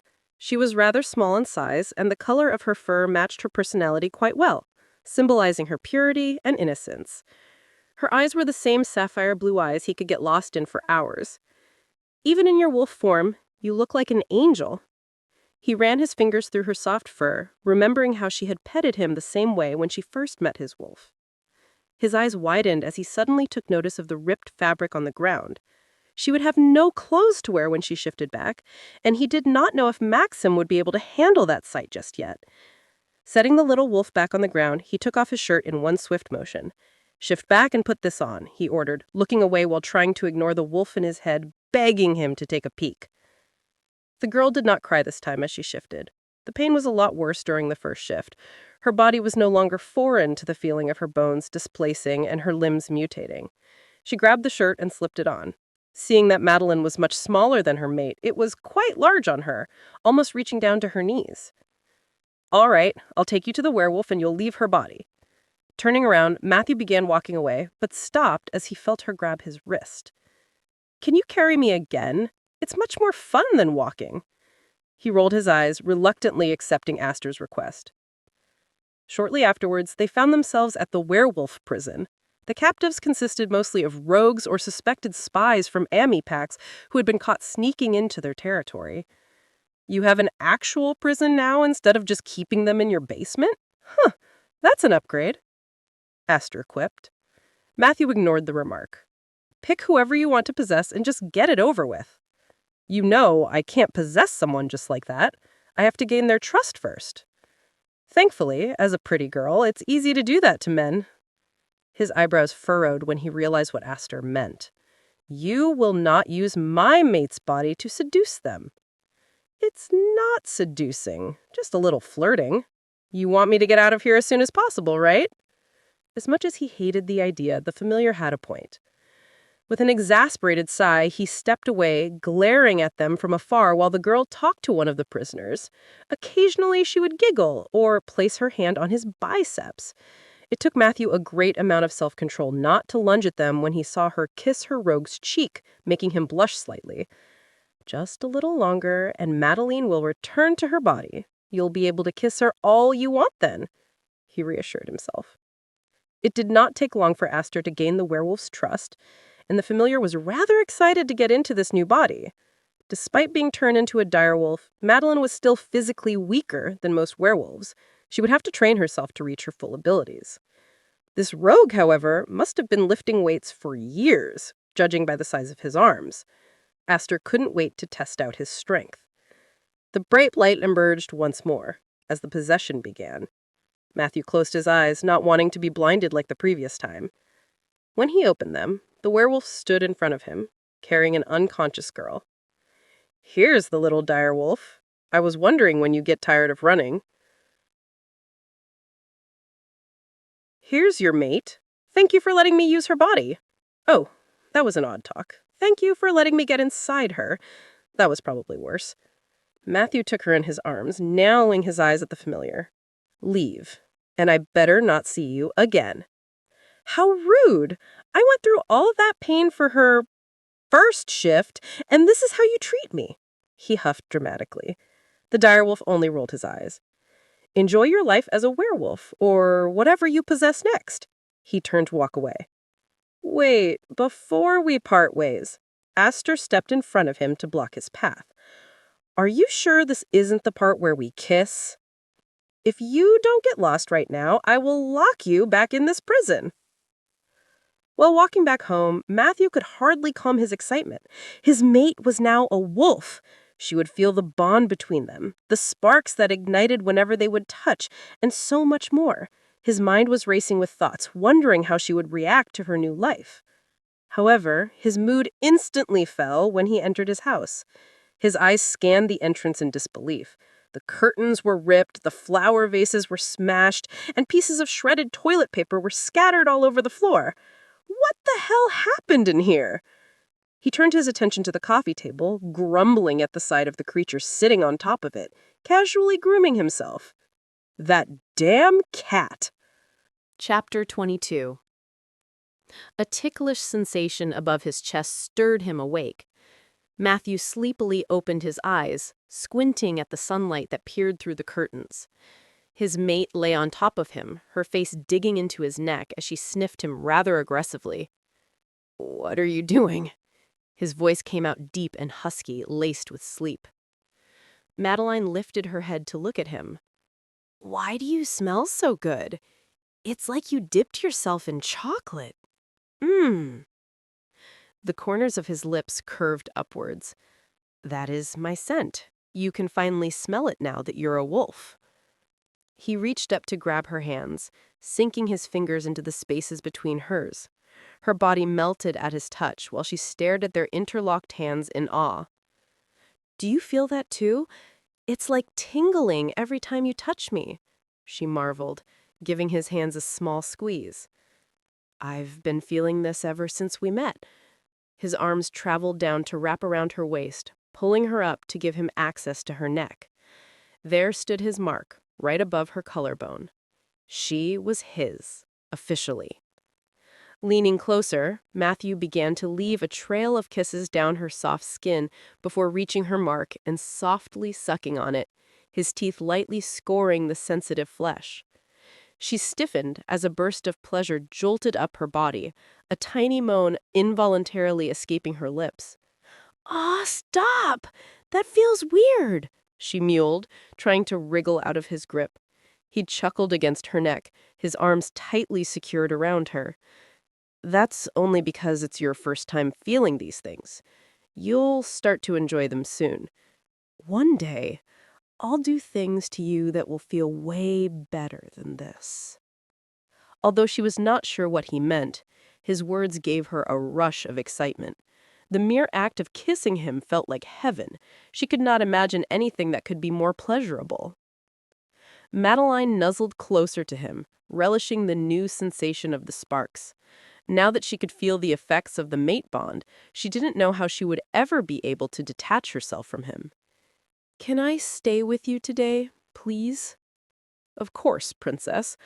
I wanted to teach you a couple things about direwolves now that you've turned into one." In order to preserve the nearly extinct species, enhanced abilities and powers were granted to the direwolves by the moon goddess. Madeline was sitting on her mate's lap while he read a book out loud to her. "Is it bad that I don't really know who the moon goddess is?" He looked at her with disbelief apparent in his eyes. "You have lived with werewolves your entire life, and you don't know who she is?" "I know that wolves pray to her and stuff, but at my old pack, when I'd try to learn about her or pray with them, the other werewolves wouldn't let me. They said she didn't love me because I'm a human." "You were a human," Matthew corrected. "And that's not true. Don't listen to what they said." You're right. Surely she must love me because she gave me the best mate in the world." Madeline looked up at him, smiling adorably. His heart melted for the millionth time that day, unable to stop himself from smiling as well. "You're too cute, my doll." He leaned down, pressing a tender kiss to her forehead. "Speaking of your old pack, I have some work to do there this evening. Would you like to come with me?" Her grin widened. The thought of going back to her former pack was elating. She hadn't had a chance to see her old home, meet her past friends, or visit her parents' graves since she moved to Mystic Moan. Deep down, she had been yearning to return at least once. She would love to. Madeline gazed out the window excitedly as they drove near her old neighborhood. "Can you let me off here, please?" "What? Your house is still a couple blocks away." "I know this whole area very well. I want to walk around for a bit." Hesitantly, Matthew concurred, stopping the car to let her out. "My meeting will be over in about 2 hours. I'll come see you then, all right?" The young girl nodded. "Okay, bye." She didn't even wait for his response before running away, her stomach bubbling with anticipation. She had missed them so much. Her legs sprinted as fast as they could down the cobblestone path. All she could hear was the wind whipping through her hair and the steady pound of her footsteps as she darted past the gates and trees. Her heart thumped wildly against her sternum, but she did not stop, not until she reached them. At last she dropped down, her knees digging in the soft grass. Trying to catch her breath, she looked up at the 2 gravestones that stood before her. "Mom! Dad!" Her mind raced with thoughts. So much had happened since she last spoke to them. She had so much to say. Where could she even begin? Her mouth went dry as memories of her childhood swept through her head. The 8-year-old girl sobbed bitterly while her father walked up to her. "It's not fair. I'm always the last to finish the race," she cried, curling up into a ball on the grass. "It's all right, Maddie. You tried your best. It's not your fault. Werewolves are just faster than humans." More tears poured out when she heard his words. "I hate being a human." She banged her tiny fists on the ground, unnerved. He reached down to pick her up, gently swaying the little girl in his arms in an attempt to console her. "Madeline, you're skipping school again. This is the 3rd time this week," her mother scolded angrily, pulling her out of her hiding spot. "I don't want to go. Everyone is so mean to me there," she muttered, tears threatening to fall from her eyes. The woman sighed, kneeling down to properly look at her daughter, her arms wrapped around her little body to pull her into a comforting hug. "They're still being mean to you? My poor baby. I'm sure they'll stop it soon." "They'll never stop. No one will ever love me." "But no one looks deeper than that. As soon as they find out I'm a human, they treat me like I'm nothing." "Maddie, who made you cry this time?" Nathan asked, hearing muffled sobs coming from her bedroom. "Go away," she mumbled against her tear-soaked pillow. Her brother walked closer before sitting on the edge of her bed. "Not until you tell me what happened." The room fell into silence for a while, before she finally lifted her head from the pillow, looking at him with puffy eyes. "I know it's a silly thing to ask, but is it possible to turn a human into a werewolf?" Nathan snickered at her question. "Maybe if you drink some crazy witch potion or something." "Why?" "I really want to be like the rest of you guys. I hate being a different species than everyone else." A frown formed on his face. "I'll always be your baby sister. I don't care what species you are. Stop listening to those stupid bullies." "But they're right. No matter what, I'll never fit in here." Madeline didn't notice she had been crying until she tasted the salty tears on her lips. She blinked hard, realizing the sun had almost set.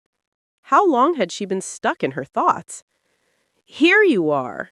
Matthew walked up to the gravestones, frowning at the teardrops running down his mate's face. He glanced at the names engraved onto the stones, then back at her face. "Are these your parents?" She nodded meekly, leaning onto him as he sat down behind her. Matthew silently paid his respects to the dead werewolves before him, and the couple sat together wordlessly. "Thank you," Madeline said after a while. "For?" "For turning me into a direwolf. I was thinking about my childhood earlier and how my whole life I've wanted to become a wolf like everyone else, and you finally made my biggest wish come true. I love you so much." Turning around, she embraced him tightly. A small smile found its way on his face as the girl hugged him. "I love you too, Madeline." Chapter 23. You're the cutest thing I've ever seen. You know that. Madeline stared with adoration as she gently rocked the baby in her arms. Oh, and I got you a new toy. She reached into her bag and grabbed a pink rattle, shaking it around. The newborn giggled joyfully, her tiny fingers reaching for the object. Do you like it? It even has your name on it, see? You spoil my daughter more than I do. The beta female laughed, watching the two from the doorway.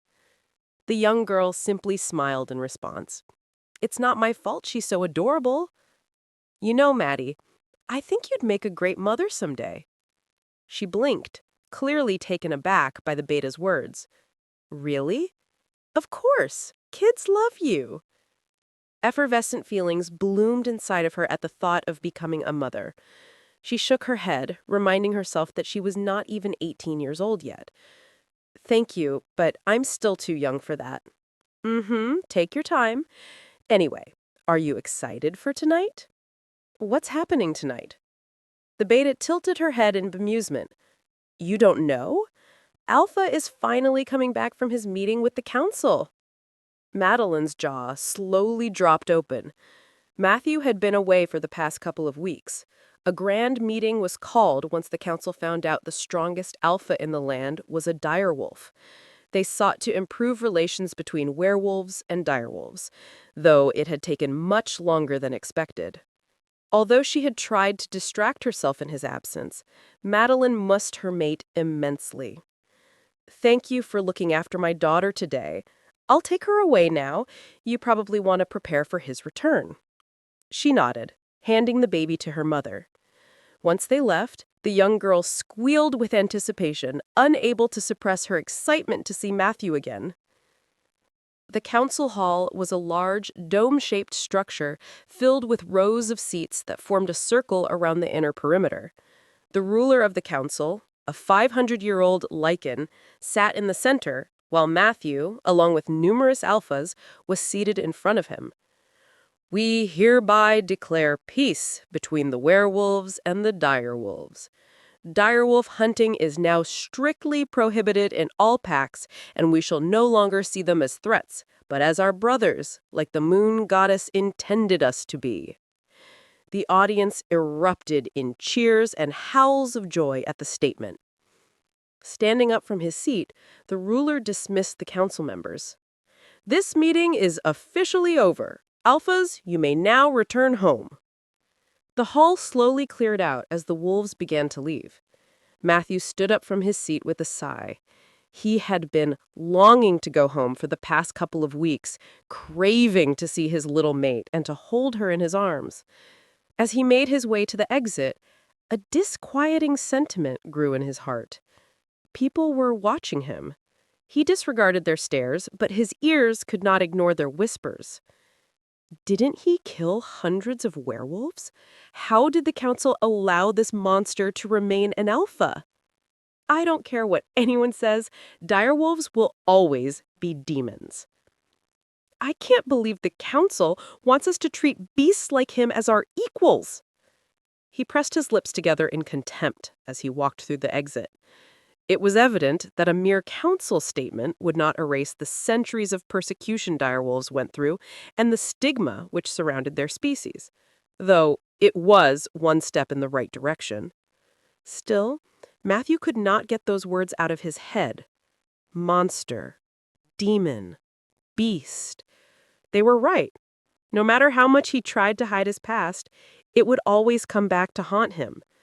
The hate he endured in his childhood pushed him to do terrible things. His reputation would forever remain as a cruel, merciless barbarian. Quite the contrast from the angel who awaited him back home.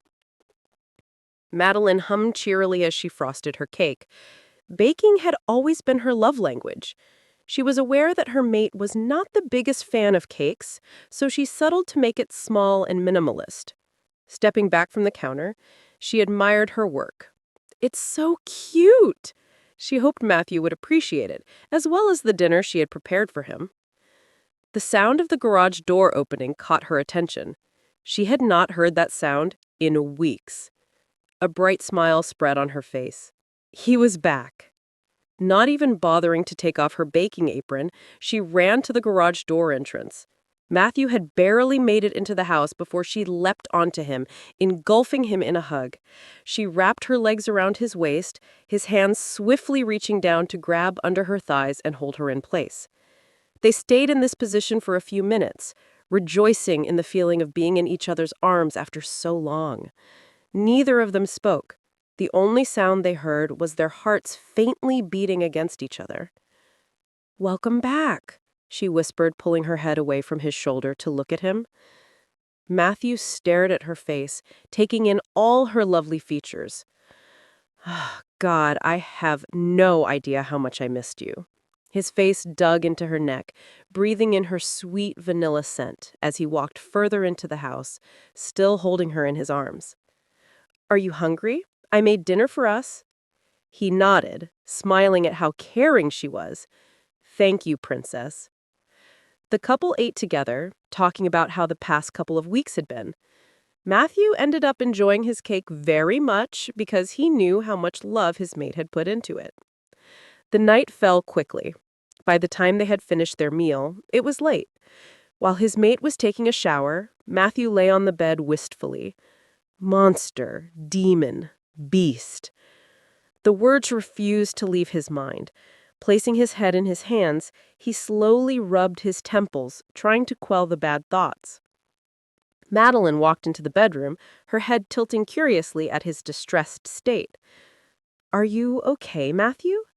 His head lifted up to look at her. She wore a simple white nightgown. He studied her small figure from head to toe before his stare landed on her beautiful, visibly worried face. "Come." He patted the mattress. Eagerly, Madeline climbed onto the bed. After all these weeks alone, she desperately craved the feeling of lying next to her mate. His strong arms pulled her on top of him, while he reached to the side to turn off the lights. Despite his obvious joy from being reunited with his mate, Madeline could sense that something was off. She frowned, readjusting herself so they were facing each other. "Is something bothering you?" His hand reached up to cup her small face, brushing his thumb over her cheek. "I'm just thinking." "Thinking about what?" "About how I don't deserve to be with an angel like you." "What are you talking about?" "I'm not a good person, Madeline. I've done terrible things in my life, things that you would hate me for."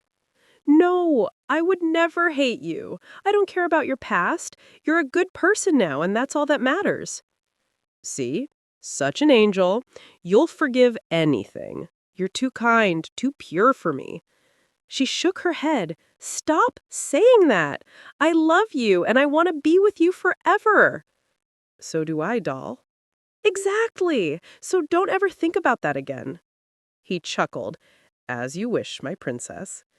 Deep down, he knew she was right. Though they seemed to be complete opposites, they were perfect together. She brought him the light and joy he had constantly been missing in his life, and he vowed to keep her safe and take care of all her needs. They were made for each other. His gaze flickered down to his lips. How long had it been since he had last kissed her? Way too long. Matthew sat up against the headboard, his mate sitting beside him. Their kisses connected in an intense, fervent kiss, her hands gripping his hair while his found their ways around her waist, pulling her even closer. Ever since Madeline had been turned into a wolf, their kisses had felt so much more passionate. The sensation overwhelmed her, leaving her wanting more. Epilogue. The water gently traveled down the stream, springing over the limestone rocks along its path. Each droplet glimmered like thousands of infinitesimal diamonds as they reflected the sun's glare. Standing peacefully in the background, the birch groves bestowed a pleasant shade on the girl who sat in the garden, staring at the river thoughtfully. Madeline's investiture was to take place soon. She would officially become the Luna of the Mystic Moon Pack. Such an event should be thrilling, but she could not help but brood over it. Will my pack accept me? When she was a human not long ago, the werewolves had all regarded her with disdain, refusing to speak to her or even glance in her direction. Not to mention, she was not a werewolf herself. How can a dire wolf and a former human ever fit in, let alone be their Luna? She doesn't belong here with us. Absent-mindedly, her gaze drifted to the birch grove. Amid the white branches, she saw a small ginger cat. Though it was evidently not Mittens, her mind wandered to the familiar. No matter what body he may be in, he would always remain the same person on the inside. The realization hits her. She is not just a former human or a dire wolf or the alpha's mate. She is simply Madeline. Endlessly searching for your true self through insubstantial labels only further impairs your sense of identity, making you feel more and more disassociated from yourself than before. We each have our own singular, complex identity, and you will never succeed in emulating anyone else's. The only way to come to terms with this is by accepting that you cannot conform to society's standards, and that is not a bad thing. Lying down in the roses, Madeline smiled up at the sky as she felt the constant worries that had tormented her throughout her life fading away. At last, she was at peace with herself. Maybe I don't fit in, but that doesn't mean I don't belong. The end.